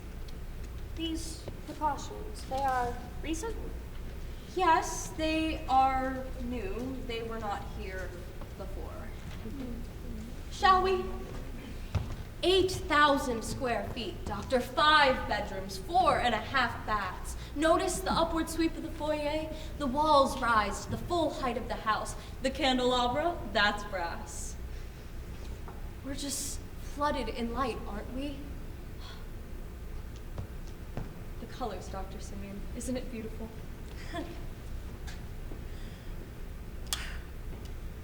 And that? Where? Above the arch. Ah, yes, that. It's Pennsylvanian Dutch. A touch of whimsy. What is it? Oh dear. You're blushing. It's a hex sign. That is a hex sign. No. For good luck. One can't help but think. Please don't. Forgive me. Is this the living room? Ah, yes. An exquisite space, Doctor. Floor-length windows on the ceiling, rosettes. And notice the fireplace, its size, its grandeur, quarried marble, Venetian, I think. A substantial mantle. Yes. Can it support structure? Can it support objet d'art? I think you can gauge, Doctor.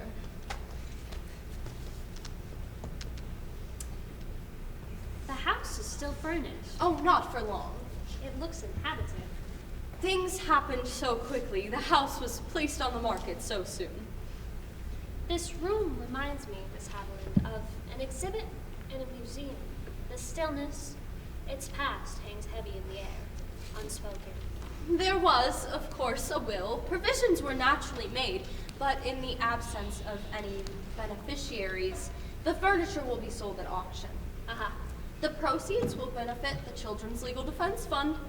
An appropriate gesture. If and when it is recovered after its release from evidence, the Nubian statuette is expected to fetch a startling sum. Surprise, surprise. Who, I ask myself, who would buy? Our society is predatory. I'd almost bid on it myself, so I could take it home with me, and with my husband's hammer. Yes! I'd pay a hefty sum just for the pleasure of seeing it destroyed. Do you know, Miss Haviland, the totems of our time? The totems?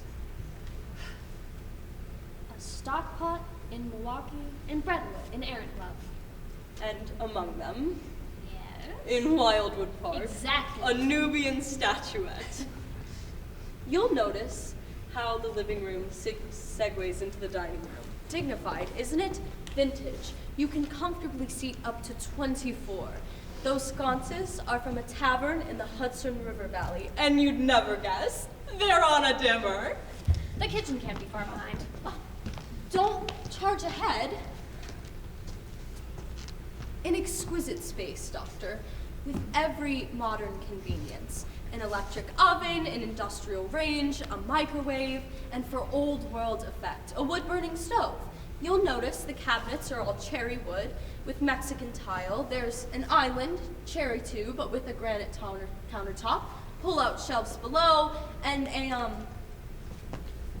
you see it there, oh dear. A what? A block. A block? A butcher block. Why, Miss Haviland? I'm horrible. You've made a pun. I'm a monster. A pun, that's all. Shame on you. Shame on me. Shame on us both. Humor, Miss Haviland, fortifies. This house, all day, every day, dodging past the news vans, those rapacious tourists, I fight my way past. I have business here. If it's made me loopy, Doctor, then I have every right to be. Bravo. My husband says all those infernal shutterbugs, all those flashbulbs, they've seared my brain. A fanciful thought, Miss Haviland. My husband says that I take things to heart, that I should just go on automatic. That is easy, Doctor, for my husband to say. After all, it is his forte. I'd like to see the primary bedroom. I'm exhausted. Afraid that's the truth. The bedroom, please. But you haven't seen the den, the home office, the playroom, the maid suite. Don't charge ahead. Oh, I'm overeager. I can't have people wander. I can't have people traipsing through. I might go nosing in the linen cupboard. Don't be absurd. It's not that. I might empty out the medicine chest. It's not that at all. I might pirate knickknacks and open up a souvenir stand on the corner. I am responsible for the house and all of its contents. There are police on my back. There are attorneys, a battalion of lawyers. Under the circumstances, it is an overwhelming duty. I was insensitive. My psychiatrist is worried. She fears for my safety. I'm on tranquilizers. Must be a strain.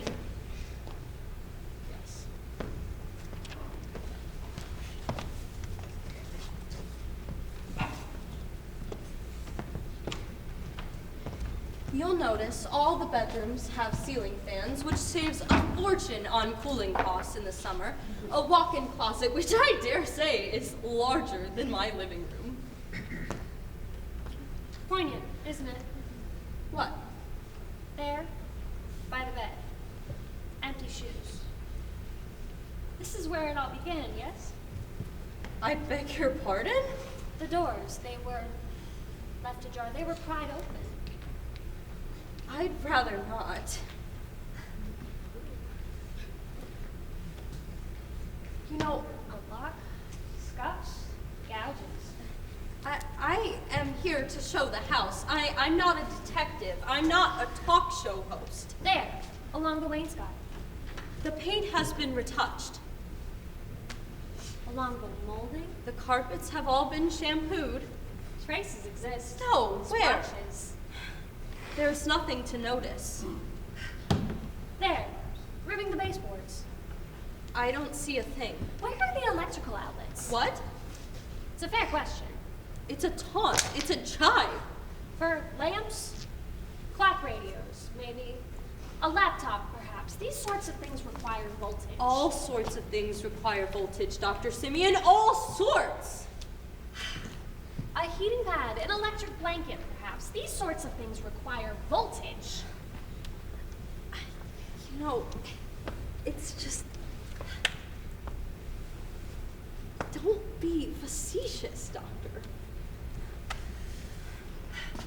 Show me. Please. Where? There. Behind the headboard and under the vanity. The wall plate's scorched. What did you expect? It was overburdened. It was profoundly misused. Down here, out of sight, out of mind. There are still a few details. A few vestiges. A few repairs. A little girl. The youngest. I'm sorry? What was her name? You know, I'd really rather not. Here she is. She's in a pageant of some kind. I don't know her name.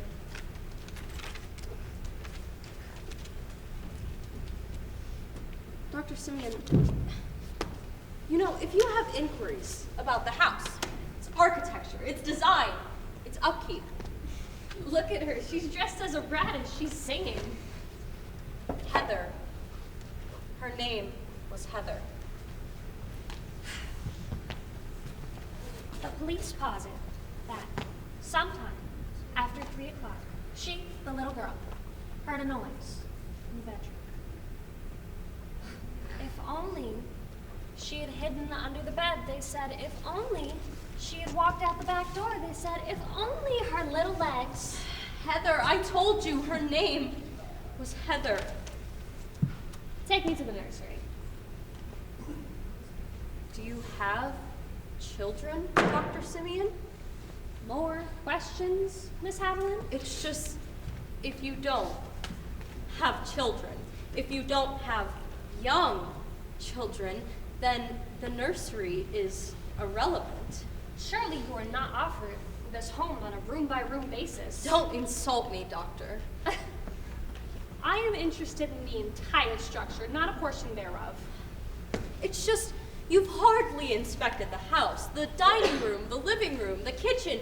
In nary a remark, she's bound to have questions about the plumbing and randon and chimney flues. She'll want to know about the winter insulation, the new roof, but no. Miss Haviland, Oh no, with you, it's all hex signs and hollow shoes and little girls. There are still whole rooms. The tour is over. Entire wings. It's 5:30. The backyard, the guest house. The workday has come to a close. I can't readily arrange a second visit. Please leave. I've driven a great distance. Wildwood Park is a private community, a discreet community. It is not some sordid theme park. No, freak show with its tent flaps spread. No, torn open for the nation's amusement. It is not some dime store penny dreadful Stephen A King. daughter, 6, and a son, 8. My daughter's name is Sarah.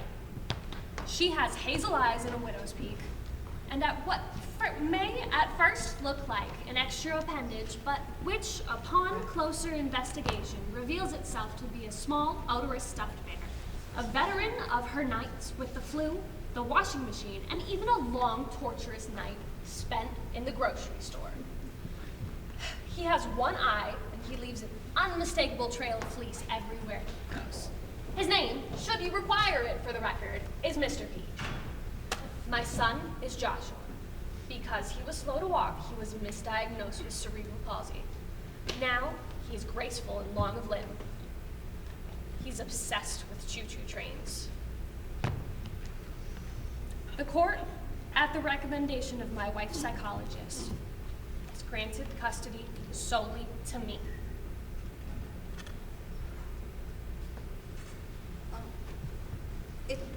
It's upstairs.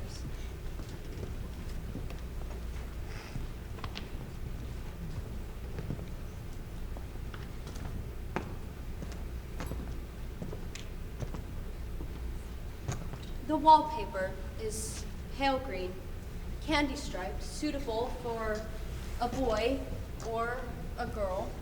The border is Beatrix Potter. There are window guards on all of the windows and intercoms, so wherever you are, you'll never feel far away. The children have their own bath with a low basin and a rail, of course. The design attempts to ensure a child's safety. I want desperately to sell this house. I like fretting over parquet and measuring square feet. I do not like being a sentinel. I do not like standing by as people mock and gape and jeer. It is a disease, doctor, and I fear that I am catching it. This is not a movie. This is not a television show. Houses are bought and sold, but sometimes because it is so recent, because it is so far beyond tragedy, what I do here feels like desecration.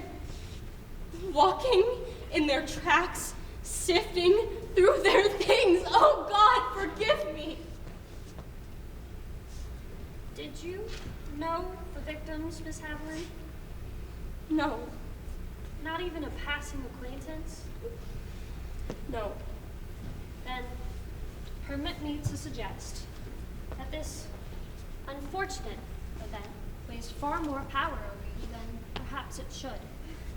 It's all that I think about. I have my own husband, my own children. We're remodeling our place on the Eastern Shore. My mother has cancer. These things are the substance of my life, and now they are merely distractions to keep me from obsessing. Why that night? Why those children? Were the parents spared the sight? Were they taken first, or were they forced to witness? And this haunts me the most. What sort of man, what sort of brute creature? Anyone, I suppose, would wonder. It's worse than wondering. Once, a canceled appointment. I reset the alarm, barricaded the door, drew the blinds. From her closet, a robe, blue with pink piping. I sat in the study, swathed in her smell, poring through old family photo albums, birthdays, Christmases, afternoons at the fair, first days of school, anniversary notes, private, still perfumed. They weren't mine, but they could have been mine. They might as well have been mine. I am such a hypocrite, Doctor. It's all right.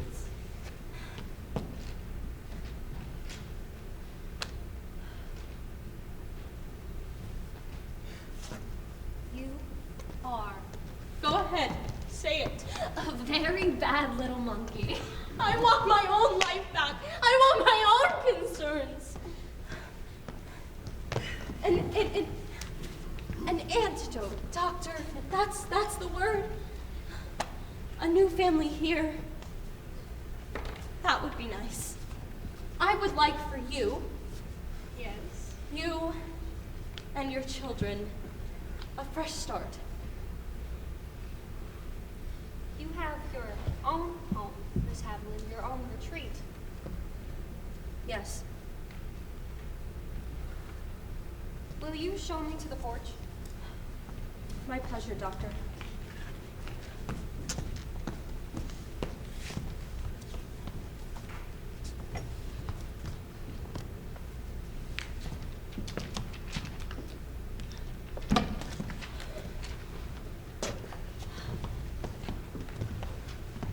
My employer.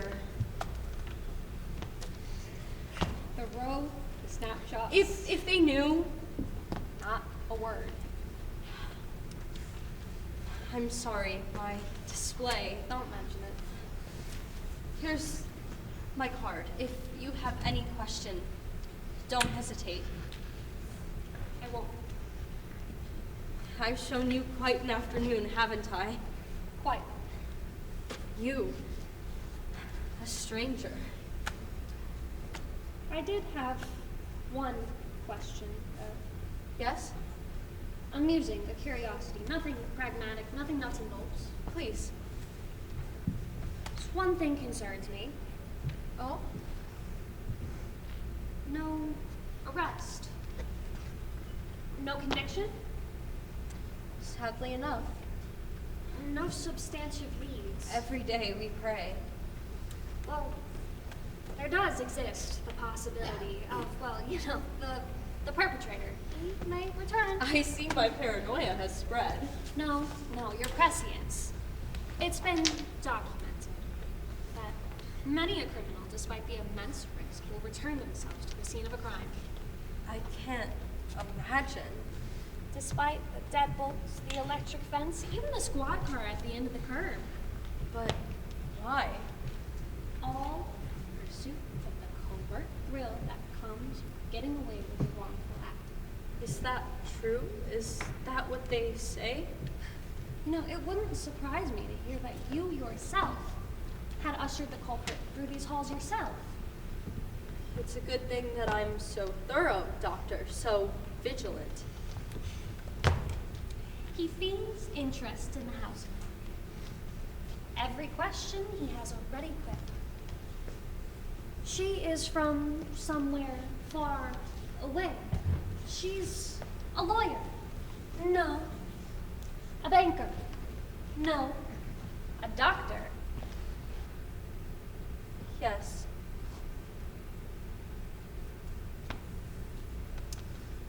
She is newly married? No. Expecting a baby? No. Separated. She has grown sons? No. Adopted daughters? No. A boy and a girl. Her name, it begins with an S. She has a very old, a very beloved, a toy, a plush, Mr. Somebody. I can't, I don't, oh God. You usher him through the threshold. As you patter on through stucco and mini blinds, formica and chintz, all the meanwhile, she is reliving with a very sort of salacious glee the very night she thwarted every sense of civilized nature. The very night she created the darkest sort of history. Tell me, do you ever consider that possibility? No, I do not. Well, perhaps you should. No, I emphatically do not. It would render my job untenable. Yes. It would induce paralysis. It would hold me captive. You are a wise woman.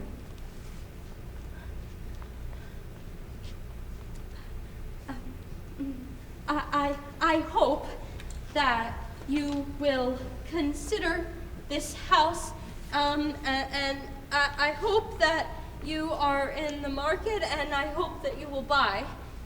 Perhaps when I leave, you'll offer the policeman a cup of coffee. No. Maybe strike up a conversation? I see him every morning, but We've never met. Perhaps today is the day. I do not know him. Doesn't preclude a polite introduction. I know you, Doctor. Thank you. You are the person whom I know. Thank you so much.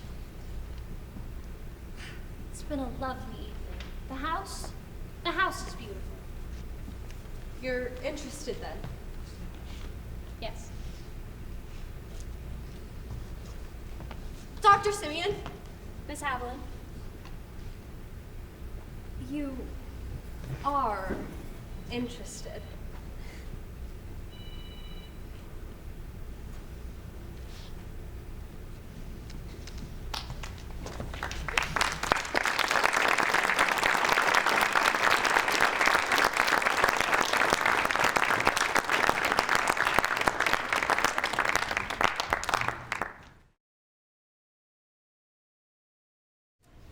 All right, good evening again, ladies and gentlemen.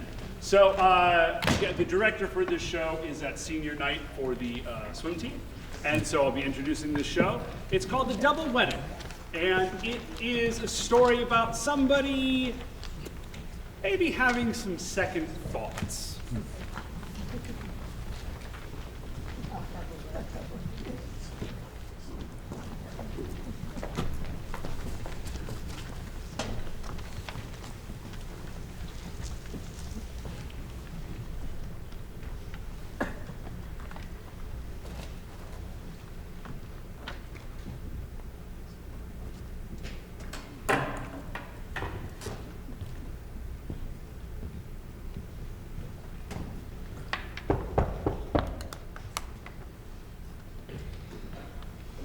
Come in.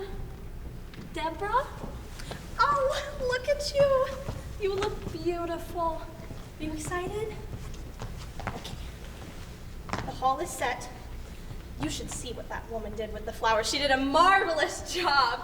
Now, don't get upset, but your grandmother knocked over the table with the presents on it. I don't think too many of them got broken. I'm just kidding. Oh, look at you. Oh, my.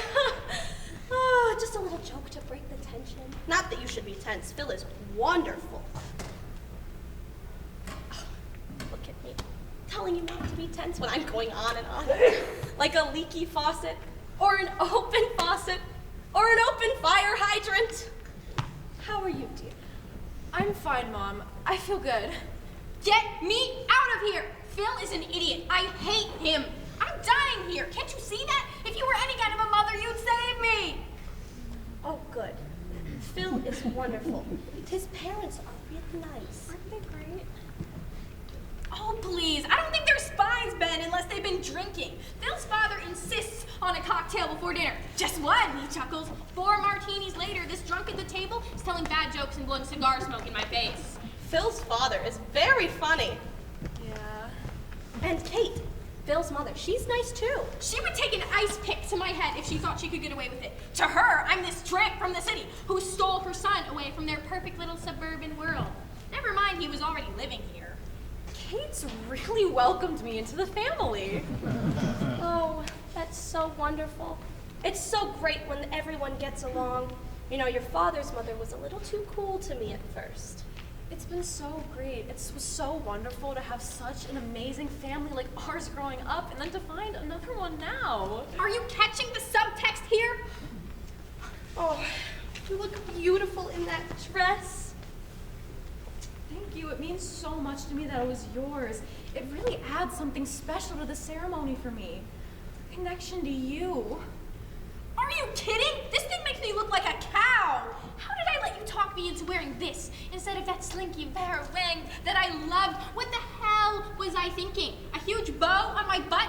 Why didn't I just paint a big target there? And who invented these sleeves? Lego mutton? Oh yes, please, make my arms look like the hacked off legs of a sheep. Thank you. I love you. I love you too. I'm gonna be sick. I'll let you get ready. Your father will be up to get you in a minute. I'll be here. I think. Okay, Let's get the hell out of here. Phil's no great catch. We can do better. Okay, be calm.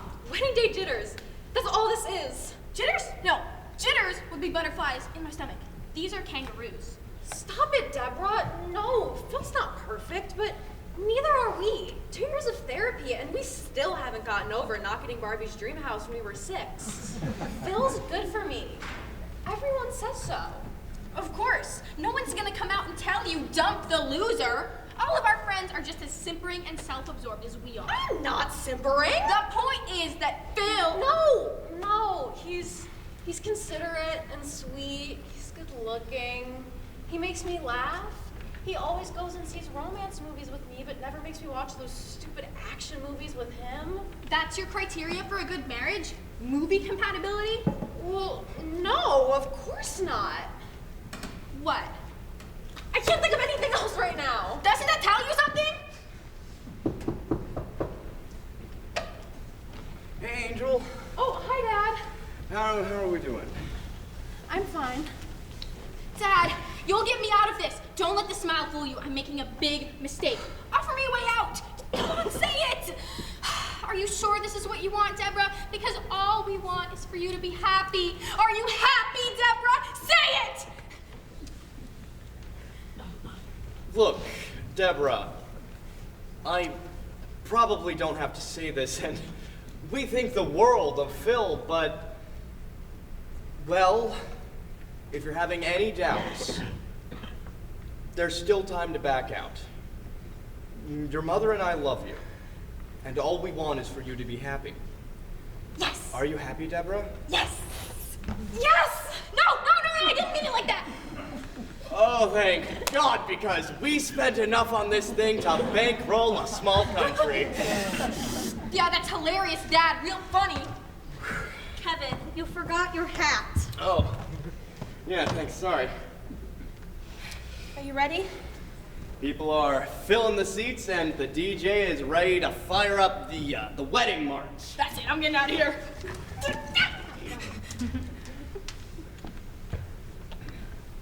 Are you? Can you just give me a moment alone? Not getting cold feet, are you, Debbie? Oh, of course she's not. Really, what a thing to say to a bride. Oh, she knows I'm not serious. Whenever you're ready. I'm not doing it. Yes, we are. You rushed us into this. We've only known this guy for a couple years. I never should have left you alone with him. You are such a naysayer. I can't believe I've listened to your carping all my life because, frankly, you're an idiot. Hey, I haven't seen you skydiving recently. At least I want to. You're just scared. That's it, isn't it? What's it? You're scared. You're scared of everything. Please, not jumping out of a plane at 10,000 feet in the air has nothing to do with this. It has everything to do with Phil. You're frightened of anything risky. That's ridiculous. I've never heard anything so... All I wanted to do was keep us safe. If I left things up to you, there's no telling what would happen. Give me one good reason. One, why we should go through with this. I love him. And he loves me. Now shut up and pull yourself together.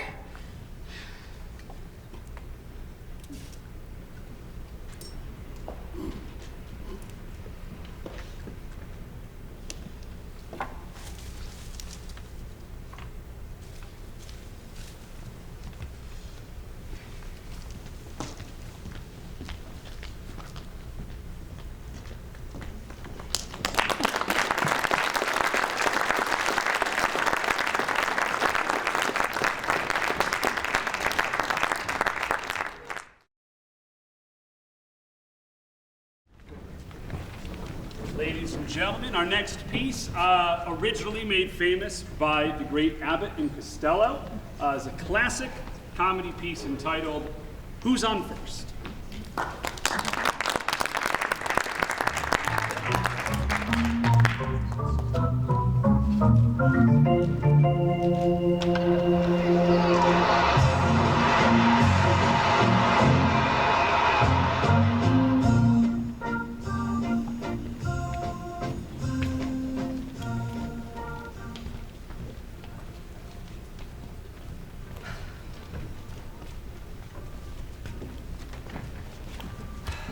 All right, what do you want?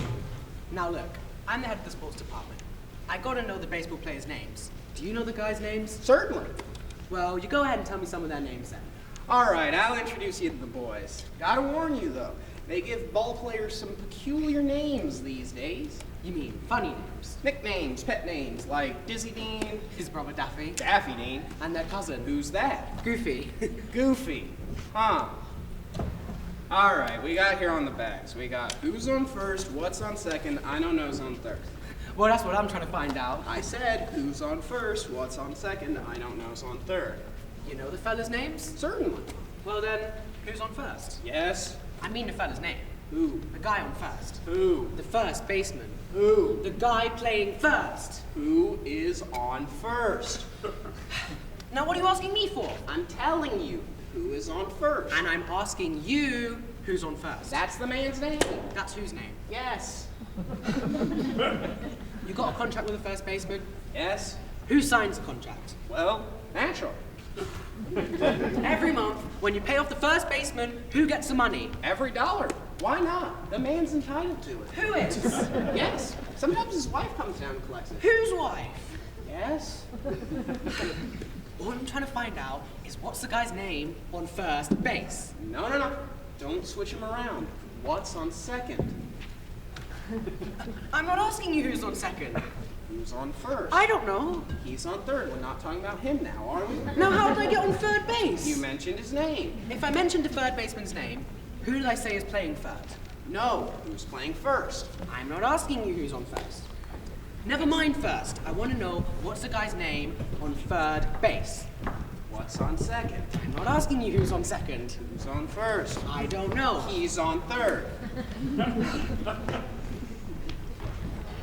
All I'm trying to find out is what's the guy's name on third base. Would you please stay on third base and not go off it? All right, but why do you insist on putting what on third base? Why? Who am I putting over that? No, you're putting what over there, but we don't want him there.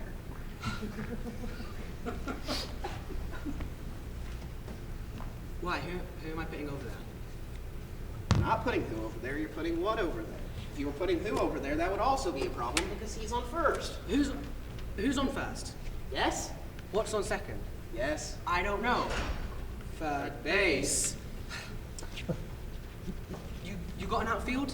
Yes. The left fielder's name. What? Why?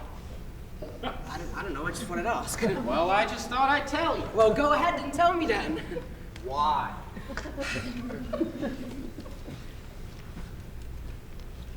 All I'm trying to find out is what's the guy's name, what's the left fielder's name? What belongs on second? I'm not asking you who's on second. Who's on first? I don't know. Third base. Nice groove. Right. You got a picture?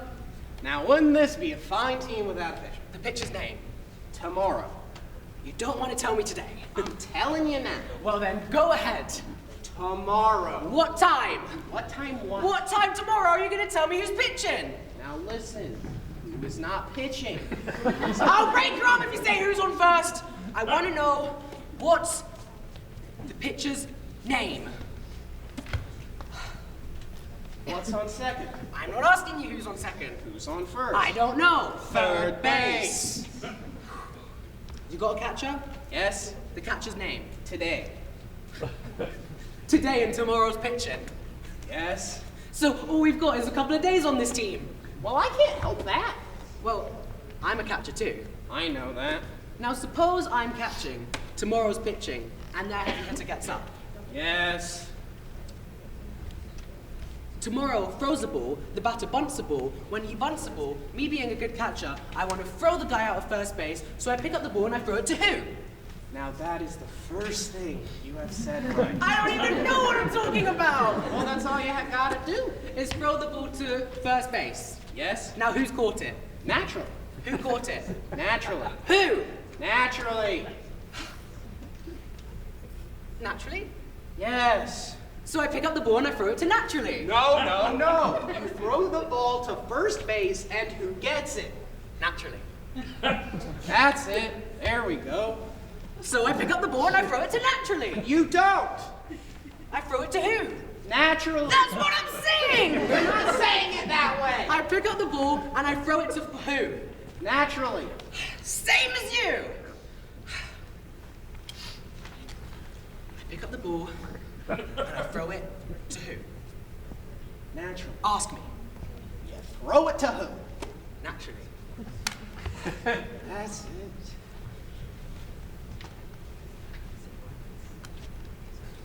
Same as you.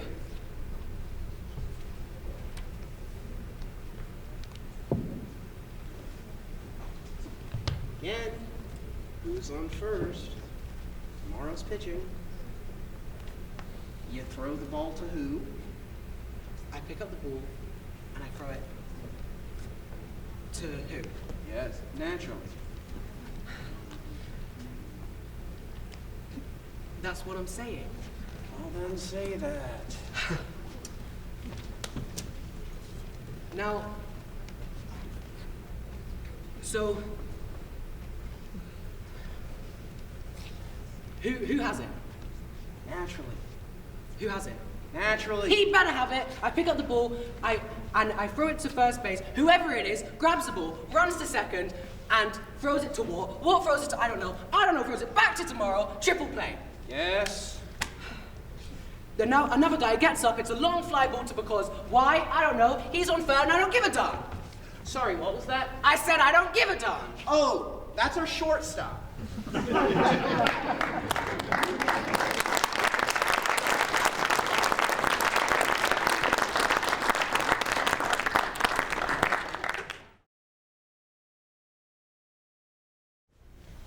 Hi everyone, thank you so much for being here. My name is Olivia Bruning. I'm one of the senior directors this year. I'm directing Sure Thing.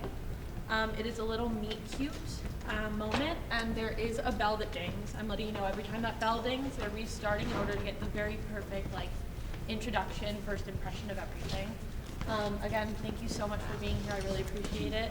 It was a joy to work with my cast members. They did such a good job. They were so professional. They are so professional. Yeah, thank you so much for being here. Enjoy the show.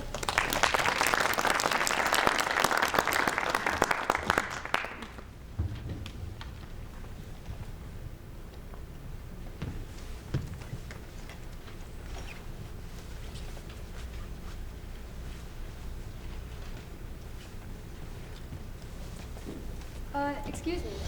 Is this chair taken? Excuse me? Is this taken? Yes, it is. Oh, sorry. Sure thing. Excuse me. Is this chair taken? Excuse me? Is this taken? No, but I'm expecting somebody in a minute. Oh, thanks anyway. Sure thing. Excuse me. Is this chair taken? No, but I'm expecting somebody very shortly. Would you mind if I sit here till he or she or it comes? They do seem to be pretty late. You never know. We might be turning down. Sorry. Nice try. Sure thing. Is this seat taken? No, it's not. Would you mind if I sit here? Yes, I would. Okay.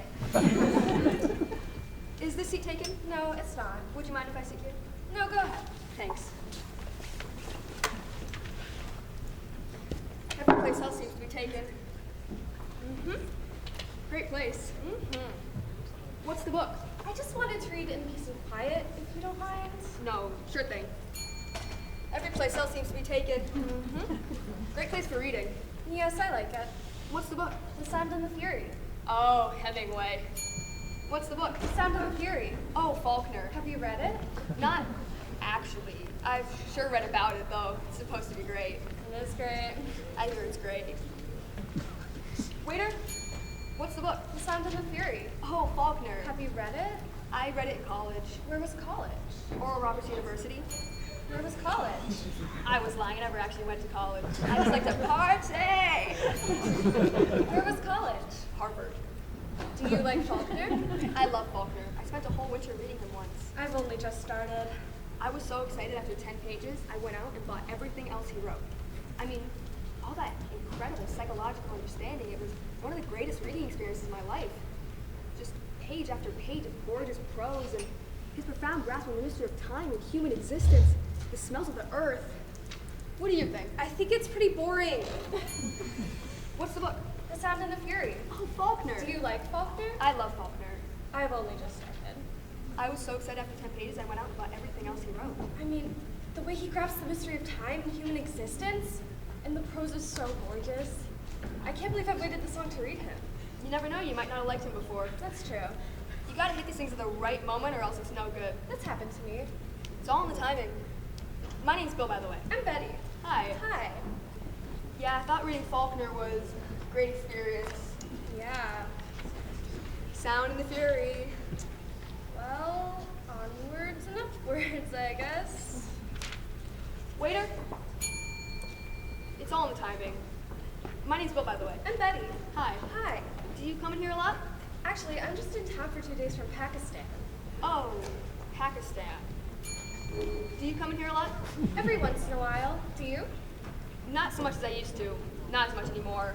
Before my nervous breakdown. Do you come in here a lot? Why are you asking? Just interested. Are you really interested, or do you just want to pick me up? No, I'm really interested. Why would you be interested in whether I come in here or not? Just, you know, getting acquainted. Or maybe you're only making small talk long enough for the sake of asking me back to your place to listen to some music. Or because you just rented some tape for your VCR. Or because you've got some great unknown Django Reinhardt record.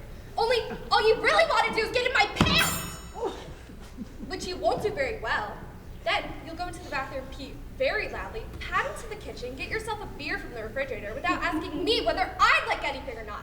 Then you'll proceed to lie back down next to me and confess you've got a girlfriend named Stephanie who's away in Belgium at medical school for a year, who you've been involved with off and on in what you call a very intricate relationship. And I want no part in that, mister! Okay.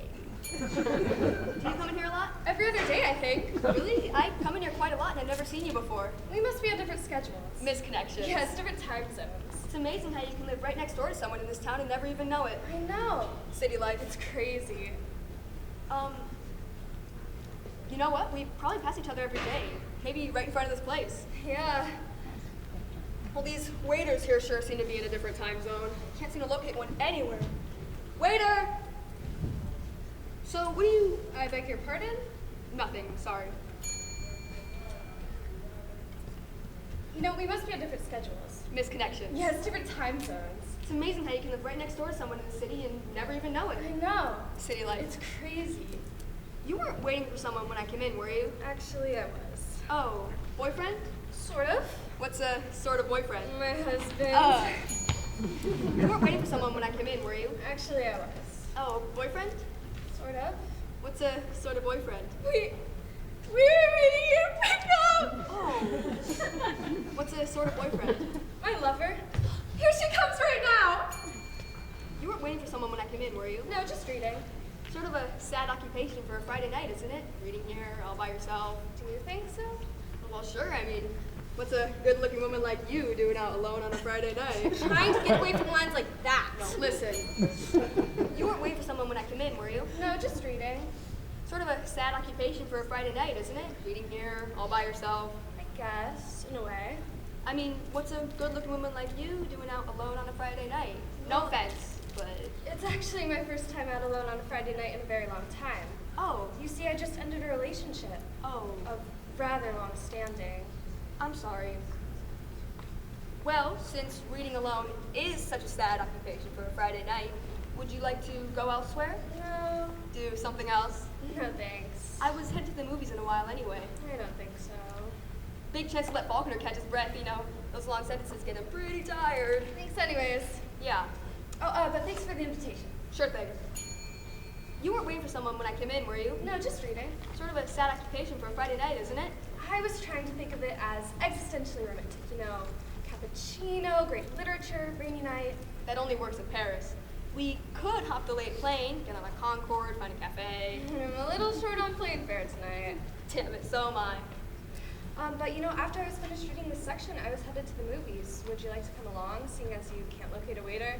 I appreciate the offer, but... Girlfriend. Two, actually. One of them's pregnant, and Stephanie. Girlfriend? No, I don't have a girlfriend. Not even the castrating bitch I dumped last night. Girlfriend? Sort of. What's a sort of girlfriend? My mother. I just ended a relationship, actually. Oh.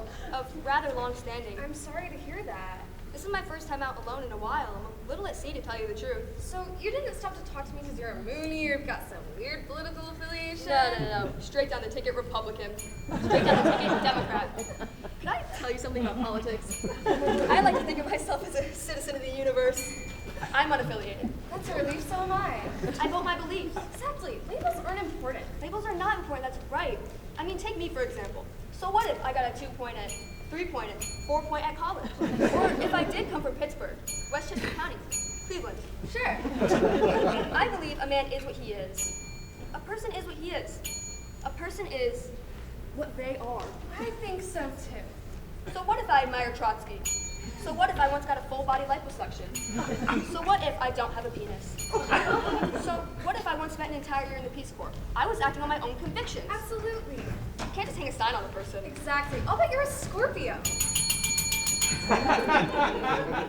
You know, after I finished reading this section, I was headed to the movies. Would you like to come along? Sure, what's playing? A bunch of the really old Jim Jarmusch movies. Oh. You don't like Jim Jarmusch? No, I like Jim Jarmusch. You're not crazy about Jim Jarmusch. Those early ones kind of get on my nerves. You know, I was thinking about... Oh, sorry. No, go ahead. I was going to say I was headed to the movies in a while if you wanted to join me. So was I. The Jim Jarmusch Festival? Right down the street. Do you like the early ones? I think anybody who doesn't ought to be run off the planet. How many times have you seen Dead Man? 8 times. 12. So, are you still interested? Do you like Edamund's crumb cake? Last night, I went out at like 2 in the morning to get myself one. Did you have an Etch-a-Sketch as a child? Yes. And do you like Brussels sprouts? No, I think they're disgusting. They are disgusting. Do you still believe in marriage in spite of current sentiments against it? Yes. And children? 3 of them. 2 girls and a boy. Harvard, Vassar, and Brown. And will you love me? Yes. And cherish me forever? Yes. And do you still want to go to the movies? Sure thing. Waiter!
Thank you again so much for being with us.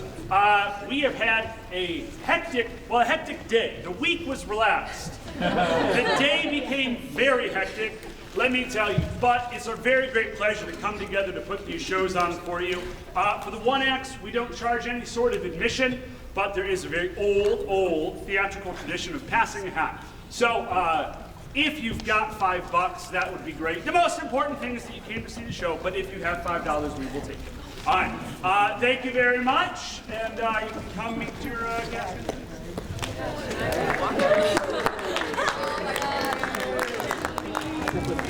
Oh my God.